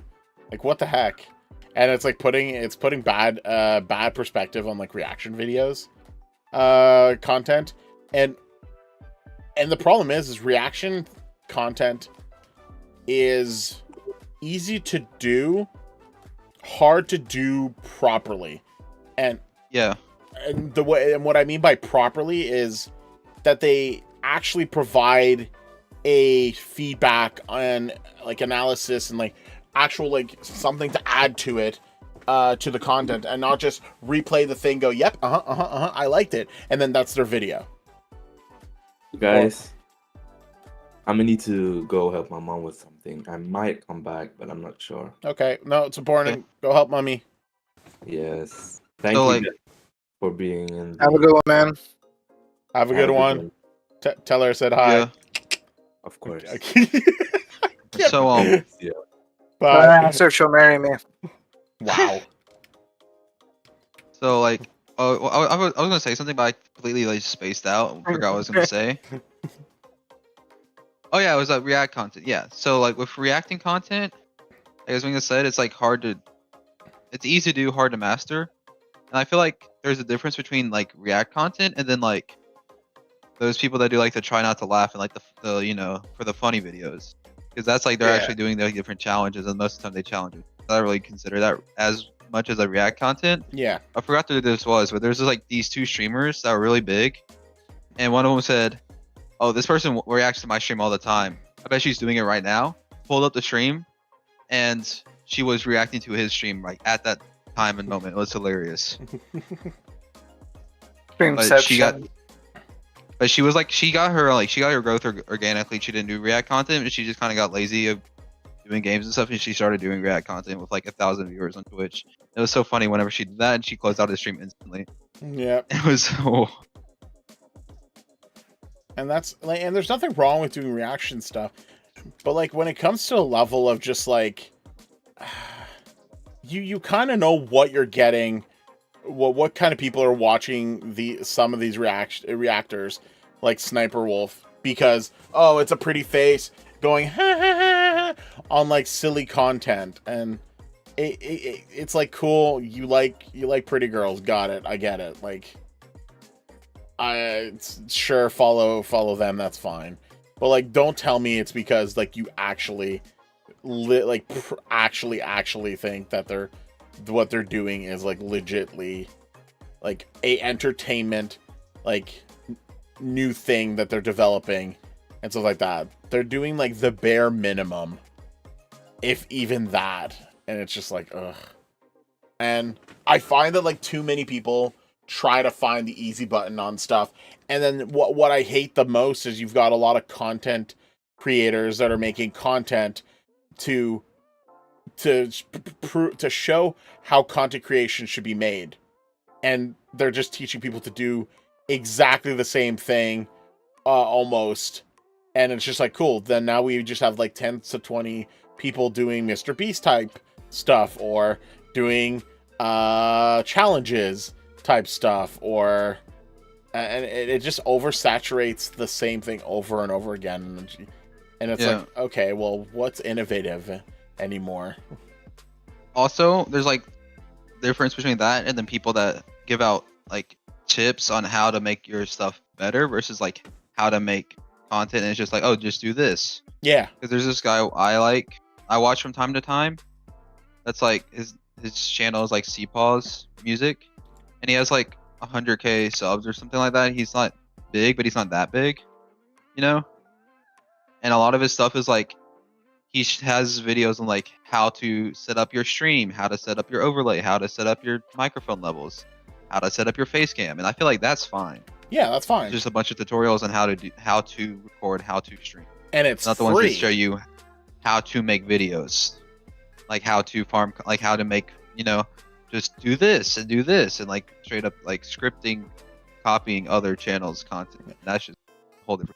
But the ones that I hate are the ones that are like, hey, a bunch of us have made content for you to be like, if you're a content creator that wants to be on YouTube, follow these like steps, pay us the learning fee to do these things, and we'll give you the step-by-step tool. I hate those. Like, those are like... There's a lot of people that do that nowadays. Yep. And not all of them are terrible. Blade Ball Noob, hello! Not everyone is like that, but like there's a lot of people that are doing it. Like I look for like one like help thing, because like I'm like, oh, I want to try to do this in Premiere, so I'll search it, and you have all of these people doing the same like content of that, and then they try to upsell like a better thing afterwards, and it's like, ugh. Mm-hmm. It's like There's also those people that are like the internet gurus that are trying to like that just throw ads on YouTube, like shove it down people's throat, and then just try to sell them a course. Yeah. Bro, that's just an edit cheat. I mean, you get your bag, people fall for it, but that's straight up a scam. Yeah, exactly. There's no way to make online money online fast for free. And that's just like what they promote. Oh, you want to be the best YouTuber? You just need these overlays that you just have to pay this much a month, and then you just have to pay this thing, which is another thing a month, and then just buy this other thing, which is another thing. Like it's preying on people way too much, and it's like I feel I'm worried that it's causing like the people that see it as, oh, I could be a content creator, and it just goes for, it's me flows, I changed my name and PFP again, I can't stick with it. That's fine. Yeah, some people have an identity crisis. Like my buddy that I used to play with, the one that got me into streaming, what I said, he's changed his like username and his profile pic like 7 times the past 2 years. God, dang it. Well, this is all after he like quit and he was trying to rebrand, trying to find something he liked. Oh, and he like, and so like, first it was like tatted up Matt, and then it was like blah blah blah. He did that for the longest time, and that's what he did. His name was Matt, and he had tattoos. It made sense. And then he got bored of that, like after he quit streaming. And he what's it called? He switched his name. Like after I switched mine to ItzMandoexe a while back ago. A couple months later, he said he wanted to do his as Jawa, like Jawa TV, because he liked the Star Wars theme. Little fancy. Jawas. And he went with that, and he rebranded his entire Discord server, his stream, his TikTok, his YouTube, everything, which to match that. Ooh, and he never streamed or anything. Beefy and then he rebranded. That's something else. It was like tattoos, America, and guns, or something like that. Oh, cute. I was like, because he's a gun nut, and he has tattoos, And then finally, he made change his name to ItzMandoexe, but he took like the 4 and the 3, like old Xbox gamer tag style stuff. Well, that's way too much work. Good old lead speak. Yeah, that's a lot of work. What'd you say? It's lead speak. Using it's lead speak. Using numbers as letters and like symbols as well. It's like early internet lingo to try to like confuse people, but it's really like just English language, but like with other lettering instead of the traditional ones.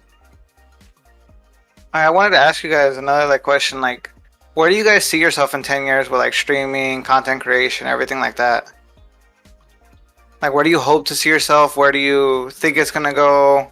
What is like a plan you have for like the next 10 years if you do want to continue content creation for that long? Well, at first I feel like we should do 1 year, 5 year, then 10 year. Oh, fair enough, like 10 years is so far out there. It's just a lot of work. I think. But Oh, go. You go. like for me personally, for like 1 year down the road, I would just love to like it. Let's do 1 year from when I started streaming, so close to like 8 months. Okay, or started back in the Yeah. stream. I would love to hit like 1,000 followers on Kick by then, and just average, hopefully, close to 25 people. I think that would be like that's not terrible. You know? And Yeah. it's like it's achievable, it's doable. I just want to. The main thing is, yeah. Sorry, I was reading chat for a second. Yeah, I was doing the But same thing. it's a long way out there, and you don't know. Like, I don't know what's gonna happen. Streaming could like completely fall off for me, but if I keep up with it, if I do it every day like I'm doing, I'm probably gonna actually go back to college. Hopefully by then, finish out my degree, or not have a real like an actual job to help support me. Like eventually, I do want to move out. So I'm like 20-year-old living at my mom's house. Nice to move out, live on my own. So I don't like that. And I just want to stream for the fun of it, see where it goes, and hopefully grow my YouTube and my TikTok as well, and start making long-term videos, more frequently, and actually have like a popping, not just like, you know, and have a variety community that's not solely off Minecraft now, with a couple Yeah, here that's and there for other games. I like to slowly transition that, and then probably 5 years. It would be nice if I could support myself off of it, but I'm not like, you know, that's not my main goal with money, but I'm just saying if I'm doing it for 5 years, it's nice if it's something in turn other than the satisfaction of like the main reason of it. You know Yeah. me? That's fair. And hopefully if I keep on going up in 10 years, I would like just have a decently sized following, decently sized Discord, having community stuff all the time, and just keep up with my goals of interacting with everyone as much as possible. Okay, I like it. I just wanted to bring this up because someone actually asked, like they're just looking to try to reach that first 100 on YouTube, but they're not sure they'll ever get it because they have a hard time getting views when they do their content, and I just wanted to respond to that actually to in a general way, is that like make content that you enjoy doing, but do look on, like, do a bit of research too. Like there's a great amount of information that is available on how to look for like just simple tools or simple things to help you, and try to utilize that. Not everyone starts with like the best equipment right off the bat. Most people start with like using their phone as their camera, using their headset as their mic, and they just do little like content things for a bit that's either fun or that is just entertaining. And like start small too. Like the one thing I liked about YouTube kind of stealing it from TikTok is make shorts. Start there. You don't have to worry about the thumbnails. You don't have to worry about a long video. It's a 1 minute. See if you're in a moment where it's funny with your friends. See if you could do a TikTok out of it and add like a fun music and go with that. Also, like just for example, Mr. Beast, the biggest YouTuber right now. He started off on a $200 laptop, recording his videos with the face cam of that laptop. Mm-hmm. You know? And he didn't become successful for like how many years? Like, I think it was like 6 years he did it before he started blowing up. Yeah. And like, no one knew who he was, 3 years ago? Now it's a household name. Yeah. That's crazy as it is. He blew up in like the biggest way. I think it was like counting to 1 million. That was like his first big video that blew up, something like that. Yeah. And that, I mean, yes, he advertised it very well, but that was just straight up at him like counting for like 30 hours straight or something like that. Counting Yeah. from 1 to 1 million.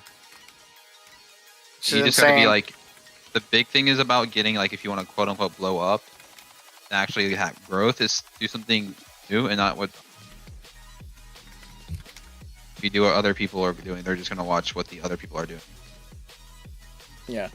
I don't think there's a problem with practicing similar content that other people are doing. But once you do your own content, work with like some like make a small plan, like make a small script of like something funny or something that you think that would be uniquely you, even if it's like, oh, it's another Minecraft video, or oh, it's another whatever. And there's multiple ways of being able to do shorts or being able to build stuff. You don't need something like Premiere or whatnot. OBS is free, by the way, and there's a lot of plugins for OBS that help you create quick shorts that already has the outline, that already sets up where you can put your scenes in. And if that's all you need and want to start with, you can use that, and that's what, $0. And then like if you want to add your face, if you want to do that, well, you can do that. You can use an old cell phone, you can use an old camera. Heck, go to the thrift store. Even if you need like a cheap mic or whatever, and play it off. Like, use the limitations to your advantage sometimes, because that's what a lot of game developers, a lot of other content creators, heck, Star Trek has become such a huge IP, but they cheaped out on so much of their stuff for stages, to the point that a recent episode of Lower Decks made fun of the caves that they reused over and over and over and over and over and over and over again, because, well, there had to be a way, but it still made great content. And like, it doesn't stop, especially nowadays. I'm impressed how fantastic people can make such phenomenal content on YouTube without a huge, like, ridiculous budget, and it outperforms even like people that have been in the industry forever. There's also like a bunch of free resources that you can use. Like, I know, like, if you use Streamlabs OBS, they have a whole thing like where you can like browse and find different overlays and stuff that you just download straight through the app for streaming specifically. But there's also like free video editors. I forget, there's one very popular one that's a lot of guides on. I forget what it's called, where you don't have to pay for Adobe, as Wingless said. Yeah. There's a Photoshop tool, basically Photoshop, called GIMP, that I use. Yep. Very nice. And also, if you have any friends like that do stuff like that, they might have the premium versions that let you borrow it. Like, I paid for a premium video editor called Filmora 12, or at the time it was called Filmora 9 when I bought it. And it's very nice. It has a bunch of tools that help you make it easier on you. And I bought it for school because I was making a bunch of projects for my engineering classes. I just wanted to I'd rather have something that's easier to use, that's a little more premium and nicer to use, versus like the free one. And it was only like, at the time it was $80 for unlimited access. And my buddy like got me into streaming, I let him use it all the time. So if you know someone, you can ask him to borrow, like ask people to borrow if you have like premium stuff that's like applications. And like my overlay I use, I got it from another friend I met that streamed that stopped streaming. It's a really nice overlay that has like transitions and everything set up. So I just go and plug in my info where it says your name here. Stuff like that. And don't worry about your content being not the best when you start. And like this coming actually directly from Mr. Beast, don't expect that your first 100 videos are going to be the bomb. Yes, maybe one hits and becomes viral, but don't just assume that it's all a learning curve and practice for just getting used to setting yourself a timetable, making content, making sure that you're releasing it consistently on time, and then just go from there. And then eventually you'll realize you'll build and adapt your own style, your own way of thinking, the way that you would want to present something. I want videos that help people in this game, or I want to just make silly game moments, so I'm gonna do it this way. Or like there's loads of ways to like just interact and develop your own style. And that's why like it's sad when I see a lot of like content creators who are like, they're using the same thumbnail design, they're using the same video outline. Essentially, they're practically using the same script, if not like reworked a little bit for like what they are doing at the time, and then that's it.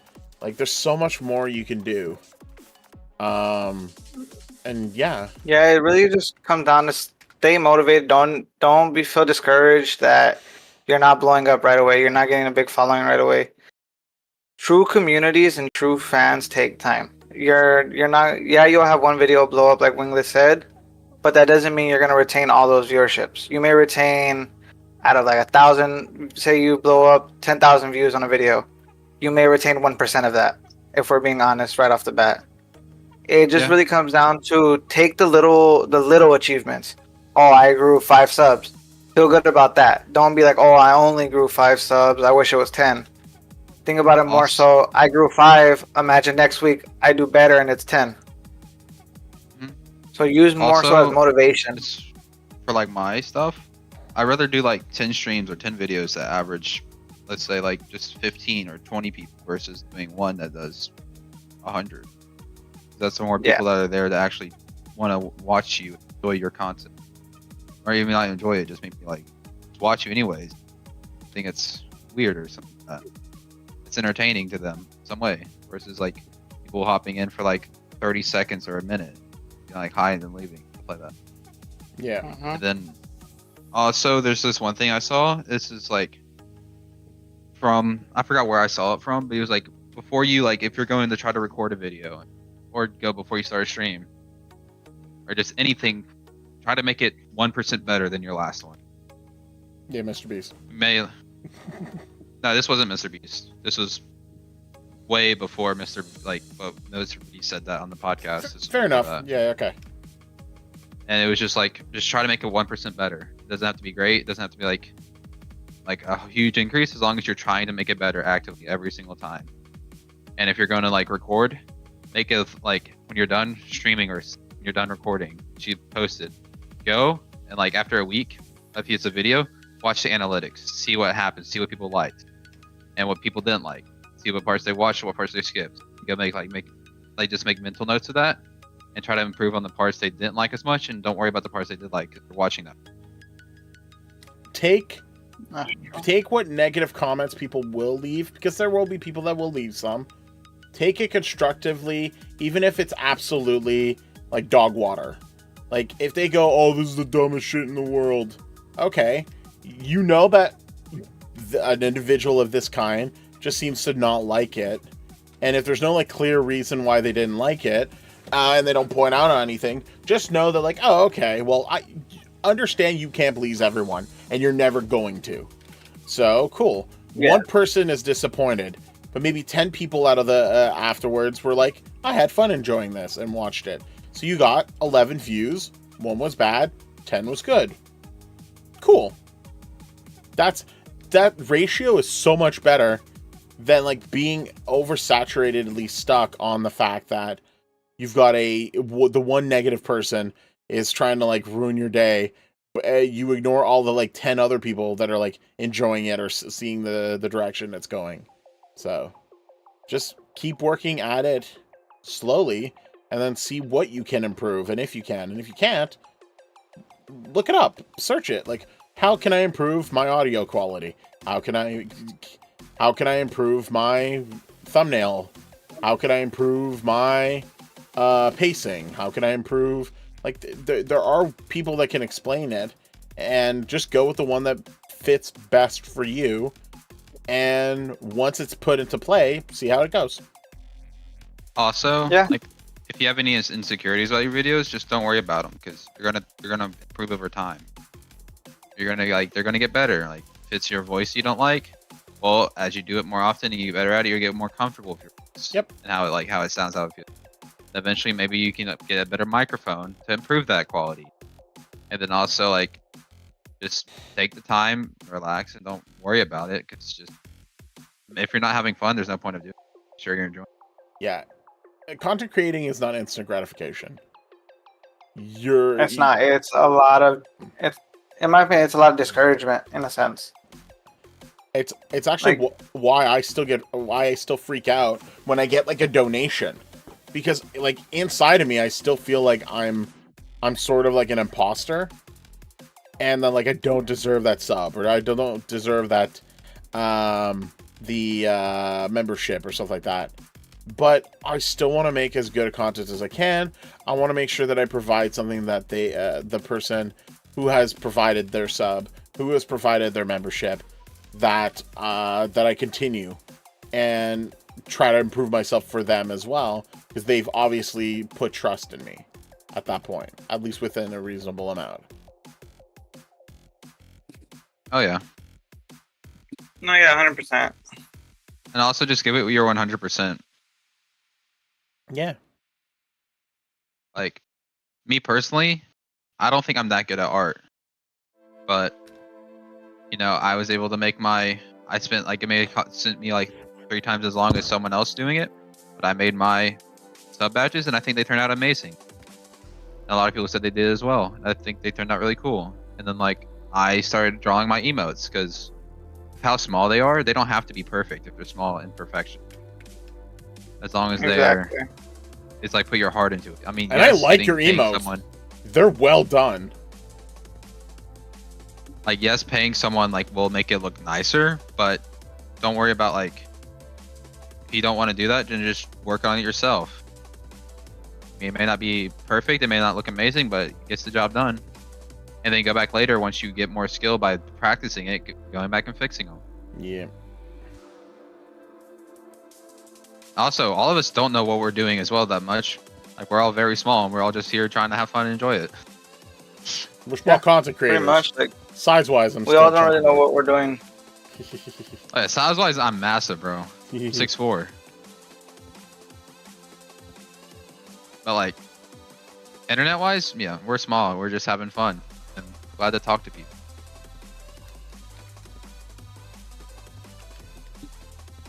Yeah, because like at the end of the day, like me personally, everybody has their reason they stream. Everybody has like the reason they do their content creation. Like for me, it's a way for me to disconnect from everything going on in my personal life.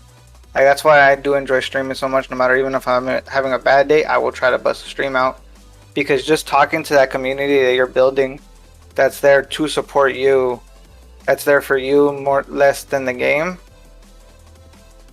That's one of the biggest pick-me-ups that you have as a content creator, is when you hit go live or you post that video and you start seeing 1, 2, 3, 4, 5, even if it's those first 3 people, 2 people, but they're always there to support you. Like that's one thing that a lot of people miss early on. Like, don't worry. Like, if you're gonna start streaming, I wouldn't worry too much about the analytics of it for your first couple. Try to enjoy yourself. Yep. Like a tip that was told to me by multiple other people is, don't even look at your view count, your different counts during your first couple of streams, because it just makes you nervous. It makes you like, oh, no one's coming in, I'm not doing good. Just still try to like talk and like, of course, look at your chat and read your chat and like that. Just try to talk and be there and respond and just engage. Also, like engaging the viewers, so it's just not there sitting there doing nothing. Like for one thing, I have in my stream, I have the gambling bot. They can gamble. And I react to that. And there's also like other things you can do that are free to do, like with Twitch streams and Kick streams and all that. Even YouTube, Like, to get the chat interacting. And then like, there's also with like me. Oh, continue. My bad. a thing you could do is like on your monitor, get a sticky note and have a list of questions that you ask people when they come in. Like one thing I do, I don't have it because I memorized it now, is just like, because I'm mainly OPL Prisons streamer, I go like, how's your day going? How's the grind going? What's your pick looking at? You know, stuff like that. Because that's what my main thing is, you know?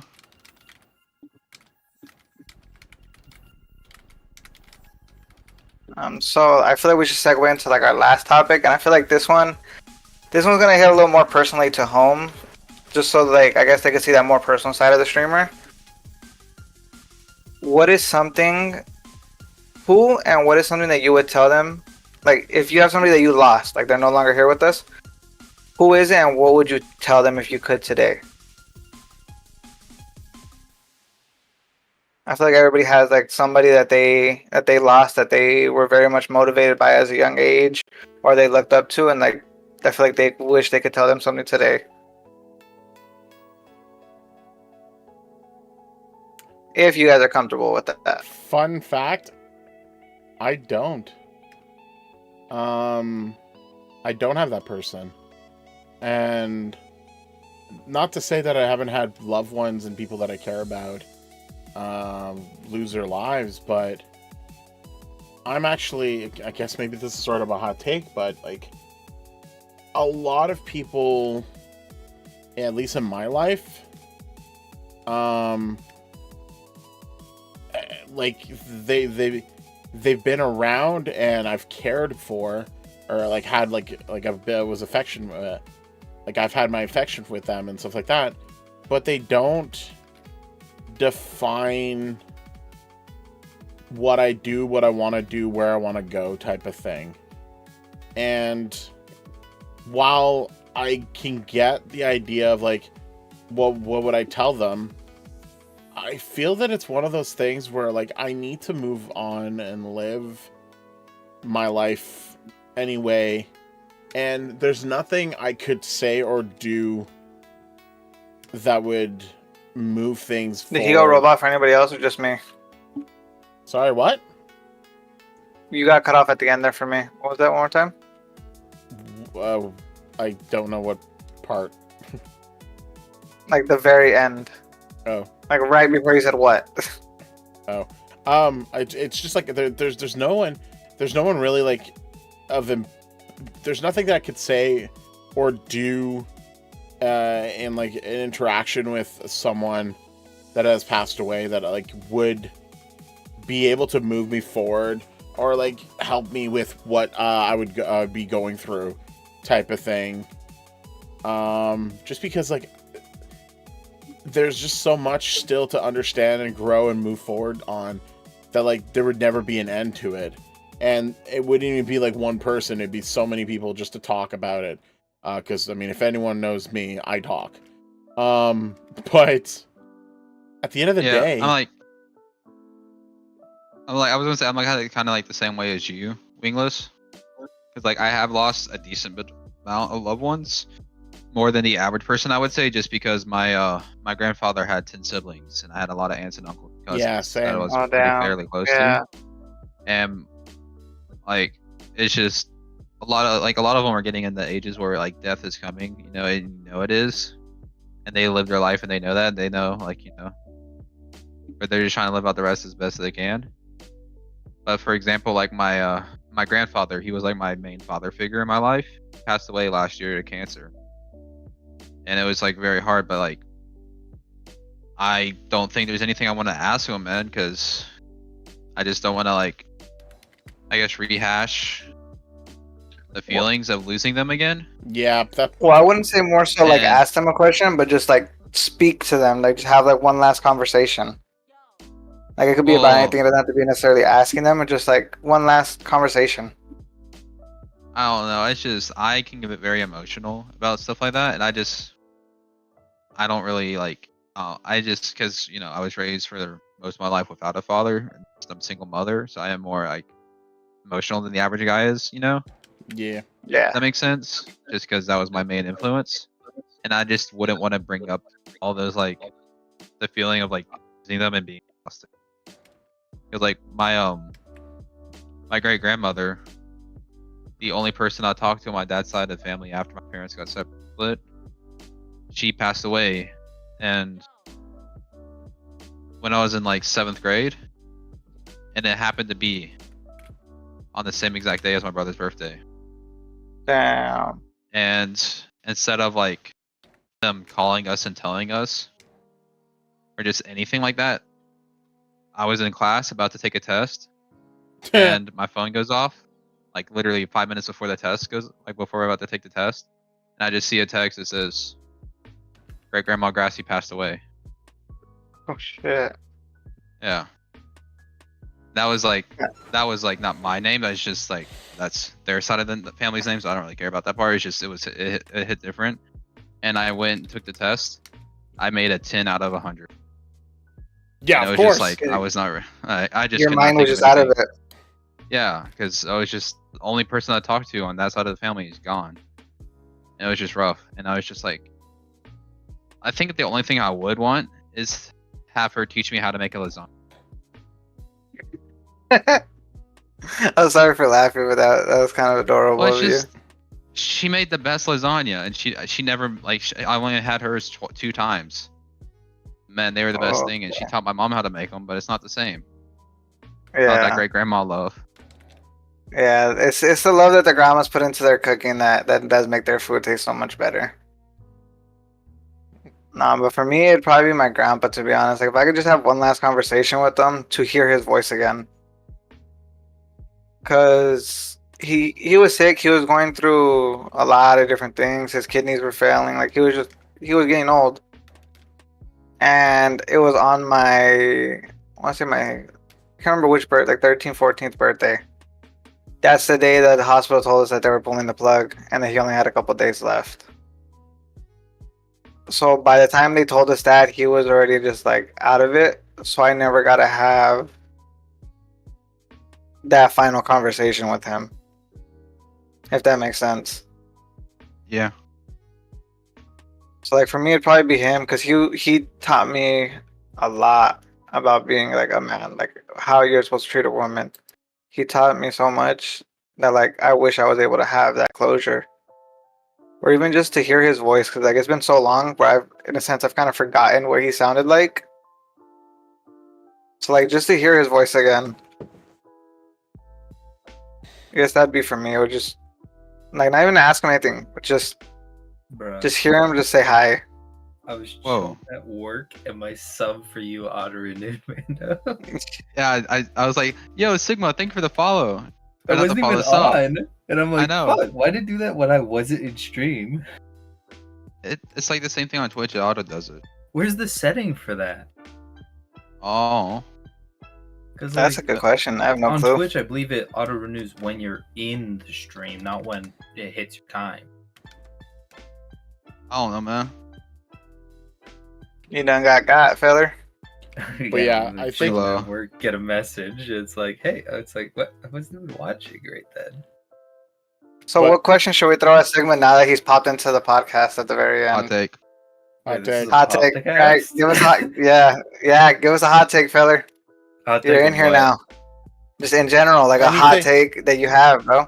Anything, hottest Controversial take. opinion. yeah, anything you feel that like would like be a diverse topic that you Like, you think that yeah. would be. Like your most controversial opinion, bro.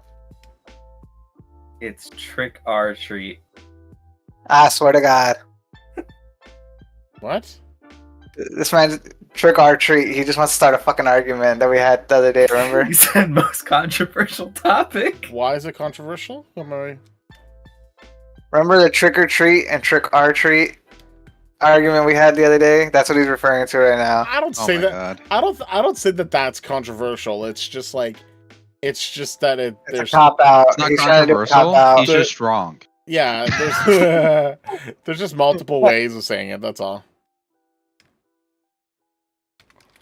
Come on, Siggy. We know you got a controversial topic.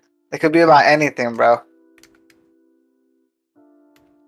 This podcast literally has the word beef in it. So if you gotta start some beef, bro, just say your piece. Yeah, slide your She's beef hitting onto me on us. the Wait a spot. second. You hear that, guys? Wingless wants you to slide his beef onto him. Whoa, no. That we have to be all the beef fighters. Pause. All the beef fighters. Sage, seriously. Sigma, not Sigma-ing. Boo. Did Sigma back out the call? Or did he just go quiet? Huh? You guys asked me a question on the spot, so. Yeah, that's what the podcast is about. Have a good What do night, you Can we play have play a script ball. for this? What are your opinions on poison? What do you Well, mean? depends. Arsenic don't- is really good for assassination. Then you've also got Poison, GG Poison, the creator. I don't want to talk about that. Ooh, Yeah, that's that says your I opinion feel like- right there. No, I think what you have to understand when it comes to creators do their own content and they react their own way and it produces results whether it's positive or negative. and that's just another content creator that's done something that's created their own content creation of their own style and of their own device. So yes. I like Poison. He's a good guy. Mine and his content is very different from each other, in my opinion. So I can't really say much, but he's a good guy. Man was fishing for some bait there. I see how. So what about you, works. Sigma? What about you, My Sigma? opinion on Poison? Yeah, what's your honest opinion on Poison? Honestly, my opinion's Your best friend, though. Best friend. I wouldn't really say we're besties. He's got Seabass as his bestie, man. Oh, As the best man, wait, I did you would get say that my married? opinion's kind of deteriorated a bit. Wait, what'd you say? What deteriorated? My opinion of him. Oh shit. yeah. You See, know, I don't trying like. to- I don't believe I should judge others. I don't have that authority, so I try not to and just stay out of it. That's fair. I It's not think my right to judge others. You know, it's not my job. I don't need to judge others. you're That's the judges and the higher ups. Yeah, I think if it comes down to it, if you're uncomfortable with an individual, yes, please don't you don't have to continue interacting with them and whatnot. That's your prerogative. Please do what makes you most comfortable with. But yeah, everyone has their own. Everyone also makes mistakes. Some things are able to be tracked back, some can't. Some it's under Everyone duress. makes mistakes. So Everybody has those days. So I mean, there's a lot of things that in the world that could be that are a lot worse going on right now than like a content creator not being your cup of tea for the week. Okay, we'll see how they are next week. We'll see how they are next month. If there's a content creator that wasn't your cup of tea for the week, there'd be 17 world wars by now. There'd be Bro, the spilled content tea. creation on Sea of Thieves is nuts, though. Bro, Like, I that looked into it. It's all stream. beef. that one stream I did of Sea of Thieves, I could easily make like 5 clips out of it. It's Oh, yeah, so you much guys talking fun shit to me. crap in just a little bit. Nah. Beefy, here's the thing: you'd be in like one of those clips because you're only there Bro, for one of them. Because I'm gone half the time, just vibing on the ship. Dude, you literally left and were like, Beefy, where you at, Beefy? There's an opinion you Yeah. can put in there. Beefy's flakiness at dipping at the most crucial moments. Oh yeah. Was it the S&P we were gonna start, and then Yeah, That I'm a was little the cops and robbers. the cops and robbers too. That that one, was wholeheartedly, I will own terrible. up to that. I'll own up pissed to that. everyone off with that one. Nah, I did. I ain't gonna lie. I do apologize to everybody for that. We spent so much time, bro, and Like, effort you going get into stuck it. at work, or you were quotes forced to go out. No, I bro. You ever date a Latina? You're forced to do things, whether you like it or not. or an Italian, or a Mexican, or everything. Yeah, A woman. or any partner.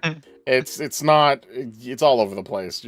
It's not exclusive. Let's just put it that way.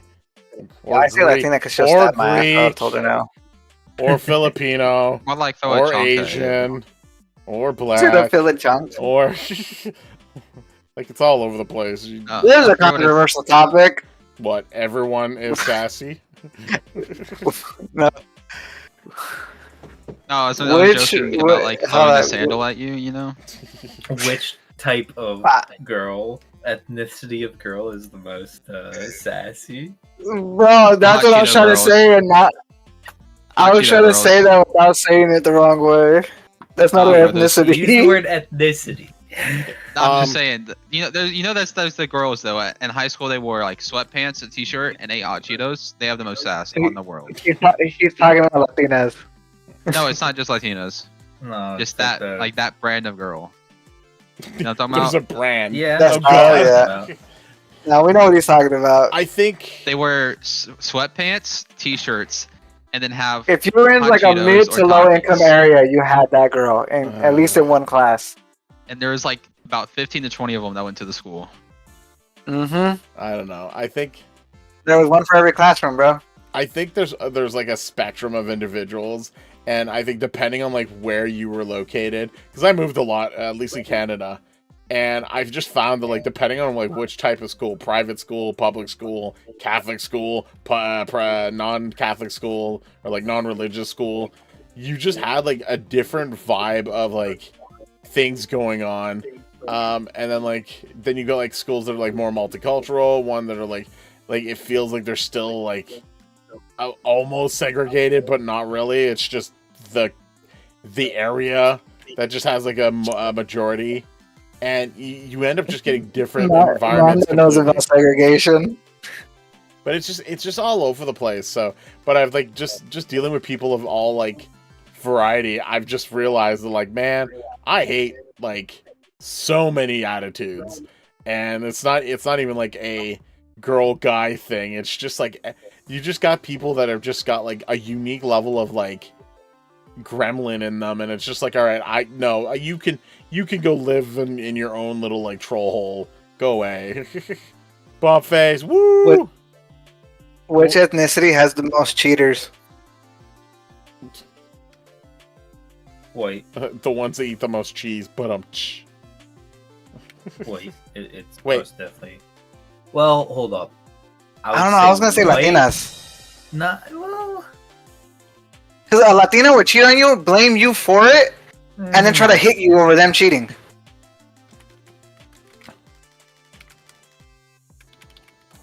I try to steer away from topics that include race or sex.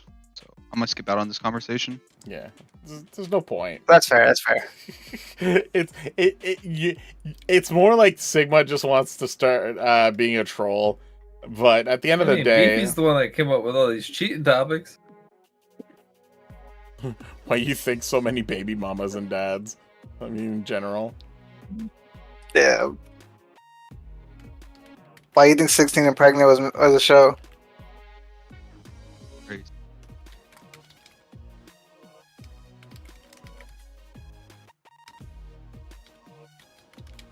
Anybody have any other questions, topics though, before we end off this part of the first episode? I thought think we a good place gonna to end it bring off at. Maybe cut off the last 10 minutes. I just want But to last time is add the pizzazz to it all. add the pizzazz. Oh no. One thing I want to backtrack, bring up is the whole like content like why did I start content creation, and excluding crazy topics like this.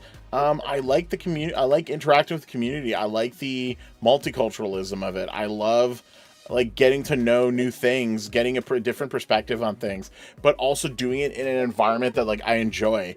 I like video gaming. I like playing games with others. I like having like funny moments, like all over the place. And I would love to, like, I want to try to like enhance that for people as well. Thus why I want to do like the game show and other content as well. So like in 1 year, I'm hoping to at least from now, I'm hoping to, I don't know.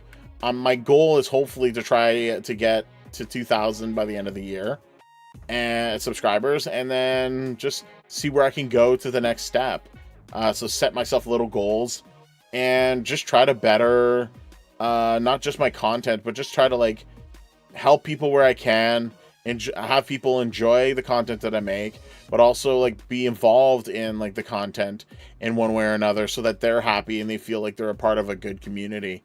I don't mind it being a little bit chaotic, but I do want to make it like a safe place. Like I don't want a community that is like attacking each other or attacking like other people.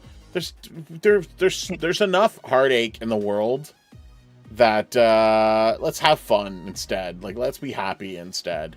Let's try to improve things. And if bad things happen to other people, let's not like double down on it for them.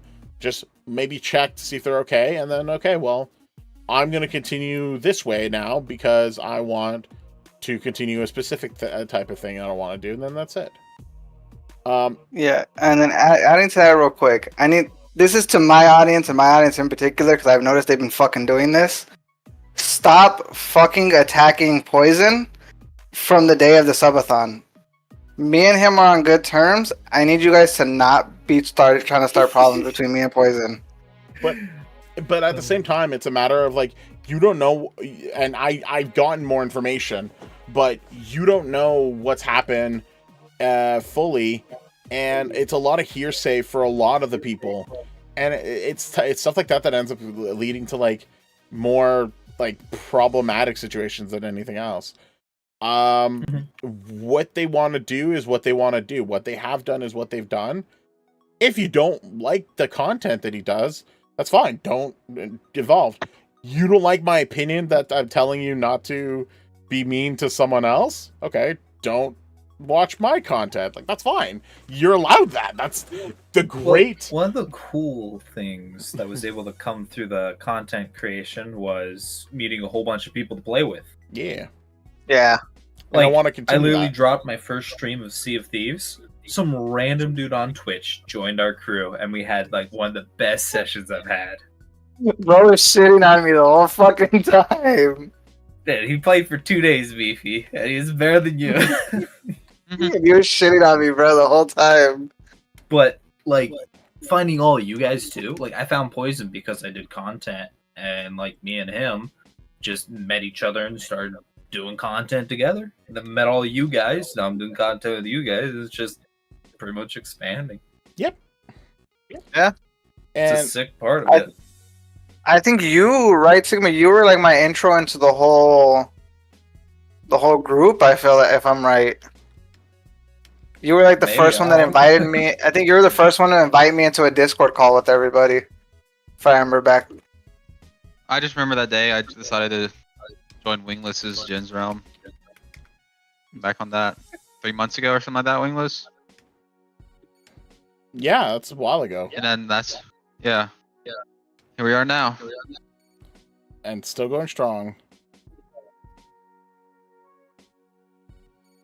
I just want to expand my content beyond Minecraft. Bobface, just to give you a recap, Beefy wanted to do a podcast of just going on top of topics that were brought up like randomly throughout all of our streams, and just to go over them and like have discussions about it, whether it's controversial or not, whether it's like what direction we're in, within reason. Like, we're not gonna be like going into extreme political stuff or extreme religious stuff or extreme like, but it's gonna be like just you know what, like what do people like us have opinions on, and like what do you think about those opinions, and what does it say about us, type of thing, type of discussion. That's pretty much it. So far it's been fun. Yeah. Even though some people I like forgot to to record this. Ruh-roh. Realize that. It's okay, I have it all on YouTube. Woo. Which Yeah, is but then probably it's not my perspective of grinding. true. Yeah, I've had my streaming and recording.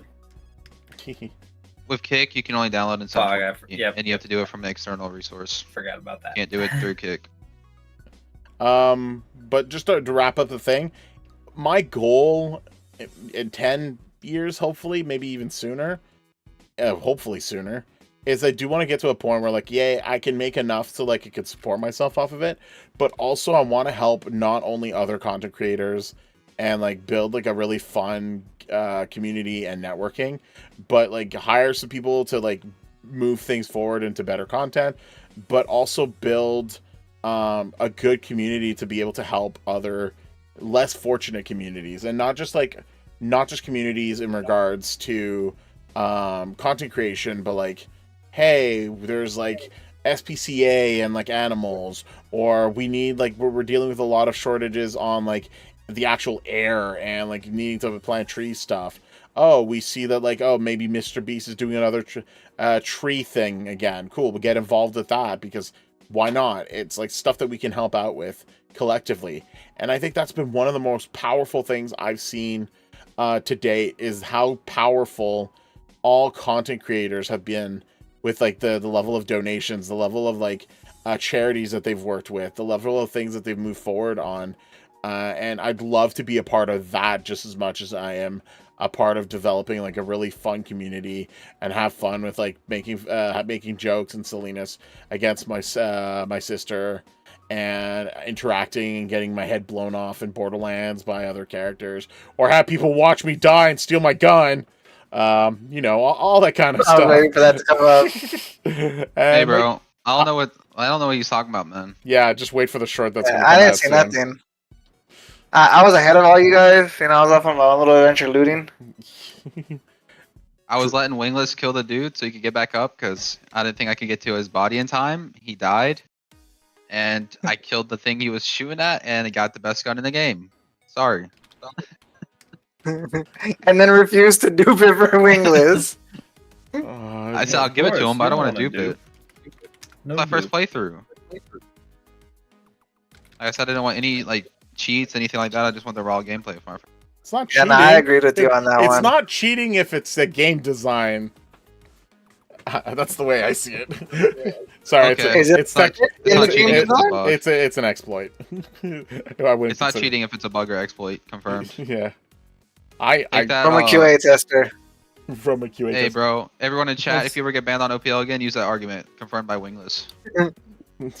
Well, no, because they Just say, straight yeah, Wingless allowed me to do it. no, they Wingless straight said up it was okay. they straight up said that exploits are not allowed, so you can't use an exploit. But Borderlands doesn't say that you're not allowed to an exploit. So there you go. Hey, look, it's Beefy. Hey, what's up, me? Hey, what's up, me? Excuse me. Iffy. But I said we call it right there, everybody. Sure. I feel like it was pretty successful. All right, or should we have Sigma answer where he sees himself in 1 year to 5 years Yeah, why for not? streaming? For streaming? Ooh, Yeah, that's all for content creation as a on whole. like growth. Well, and content crap. creation as a whole. Content creation on the whole. Hopefully, not doing Minecraft. Hopefully, I'm doing like variety of games. Like Minecraft could be in there, but just not sole Minecraft. I don't want to be doing that for the rest of my life. That's fair. I'd And- love to have a community that like I just go play a game and they come in to watch or like join me in the game too. Bro, just show them how much of a cutie patootie your face is, bro. And you'll have all the viewers. Hey, guess Or what? just sell toe picks. You can go try and find that in past Twitch videos. I don't want to see your toes. Not my toes, just Oh, my face. I thought that's It what is you. out there. I thought that's what you said. It's like, oh, or you can show Can I It your say- might be on toes. my YouTube. I don't know if it's actually on my YouTube. You might be able See, to find funny it if you're enough- digging through my stuff. Funny enough, somebody paid me $10 the other day to see my face Hmm. on stream. Hey, somebody pays me, I'll go like $20. Yeah, you're I'll you're do a way stream too. with my face cam on. You lowballed that way too much. $10. Well, I have a small community. Like $20 should be like very reasonable. Yeah, that's for what you're them not to supposed. hit. You have to keep them moneymakers for the long term. It's a long term See, investment. that's why I'm not showing my face until I get the stuff set up that I told a couple of y'all about. Mando, best. Oh, I Best know an idea. aluminum welder. Just let me know. No, I have the best idea for you. To build a Mandalorian helmet, reveal it, and then just show Dream's face. Because you sound very similar to him, so it'll work perfectly. This man's just gonna troll There goes everybody. half my face reveal track. Crazy. Face reveal is just a Mando helmet. But yeah, he's a Mando. He can't really take off his helmet. Yeah, except for like in danger, or that other time, or Oh yeah. after you Except swim for in the when I rivers can. of whatever. Or, showing your kid. That you've stolen. No, adopt it. Yeah, he technically Force didn't Wake. adopt him until like season 3. He has Stockholm syndrome, so it's adoption. Not how Does. that works. He does. Mind you, I think he does have Sigma. Stockholm syndrome. Check No, this. that man definitely has Stockholm syndrome, Do bro. it. I would do it. That'd be sick. Like, oh no, Mando. I got a way to upgrade it. Luke is just like, okay, you can choose the lightsaber that's kick ass, or there's this armor thingy you can go back to Mando. Alright, chain Mando, armor or all- something like that. Mando, all I'm saying is just buy an Ender 3 and you'll have your design fairly quickly. If you don't want a metal one. I gave Mando a better idea. He has to make it. What was that? You're like, he has to make. Ugh. Oh, I was breathing out while I said it. Oh. I'm like, I don't know if he wants that. Alright, but we'll call it here, everybody. Yeah. We do appreciate That everybody works for watching. too. You know. But long Appreciate you term, for all the it's- shenanigans. Yeah, we appreciate everybody for hanging out, watching. You I'm know, still the gonna be first live. episode shenanigans. Yeah, Mando's still live. I might be I'm live gonna later be- doing some Sea of Thieves. Ooh, I'm probably gonna join you for some of that. I'm not gonna lie. I'm doing You it gonna right play now. OPL what even if more? I'm not live. Yeah, I'll be playing OPL sometime. I was just joking because I haven't seen you on in the past 3 days. The prisons. But does Well, I was on anybody- for the release. Anybody have any closing words? Yeah. Get ready for episode 2. Next Tuesday, confirmed. Beef Sliders 2 Electric Hey. Boogaloo. Alright, fuck it. Every Two, Tuesday or what? what? Maybe not every Tuesday, but As often as possible. Oh, you're saying episode 2? Once a Yes. week. once a we week. have the topics refreshed, once we have You 5 put it on topics. Wednesday, that way I'm available full time for it. Oh, Wednesdays maybe? Because then I don't have work and I just be on right away. Podcast tomorrow? could Is that what I'm do- hearing?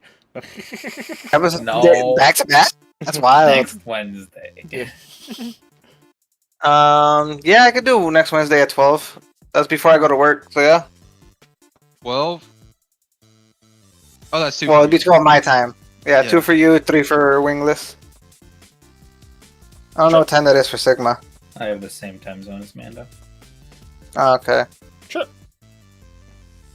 Alright, but thank you to everybody that watched the first episode. Expect the second one soon. Yeah. Thank you guys. And, well, Yeah, so I'm gonna wrap it up as well. I've actually got some testing to do with more regarding more things that we want to try to do for the channel itself, and more content with more involved as well. Yeah, if you want to see more the podcast style type of things, let us know. For those that are wondering what kind of content we're going into soon, there's going to be a lot more siblings rivalry type multiplayer games that we want to try out and try to compete, or just like learn right off the bat as brand new, or some that we are familiar with already, and see how that goes. If there's any multiplayer games that you want to suggest, go ahead and put it in the Discord or in the comment sections of any of the podcasts. The live sessions, and go from there. There's also going to be another episode coming up with Jordan Ambitious about kind of like reviewing the Am I the Asshole stuff. Look forward to those. Those get interesting when you like read up a lot of the stories from people and how crazy those happen. I have to find the clip of it, but recently Smosh Pit actually did one that we had done months ago, like 6 months ago. So I'm looking to find that and have like sort of a clip of like who did better type of thing. And yeah, just lots more stuff to come on, as well as if you haven't joined or haven't or still wanting to, if you're not sure if you want to join yet, you should probably still put your name down and subscribe and join the game show before Friday. So make sure to look at the short, look at the video on that, and we'll be able to move forward with that. So yeah, thank you very much, everyone, and we'll do more stuff later. Reach out Discord. Woo, bye, like and subscribe. You.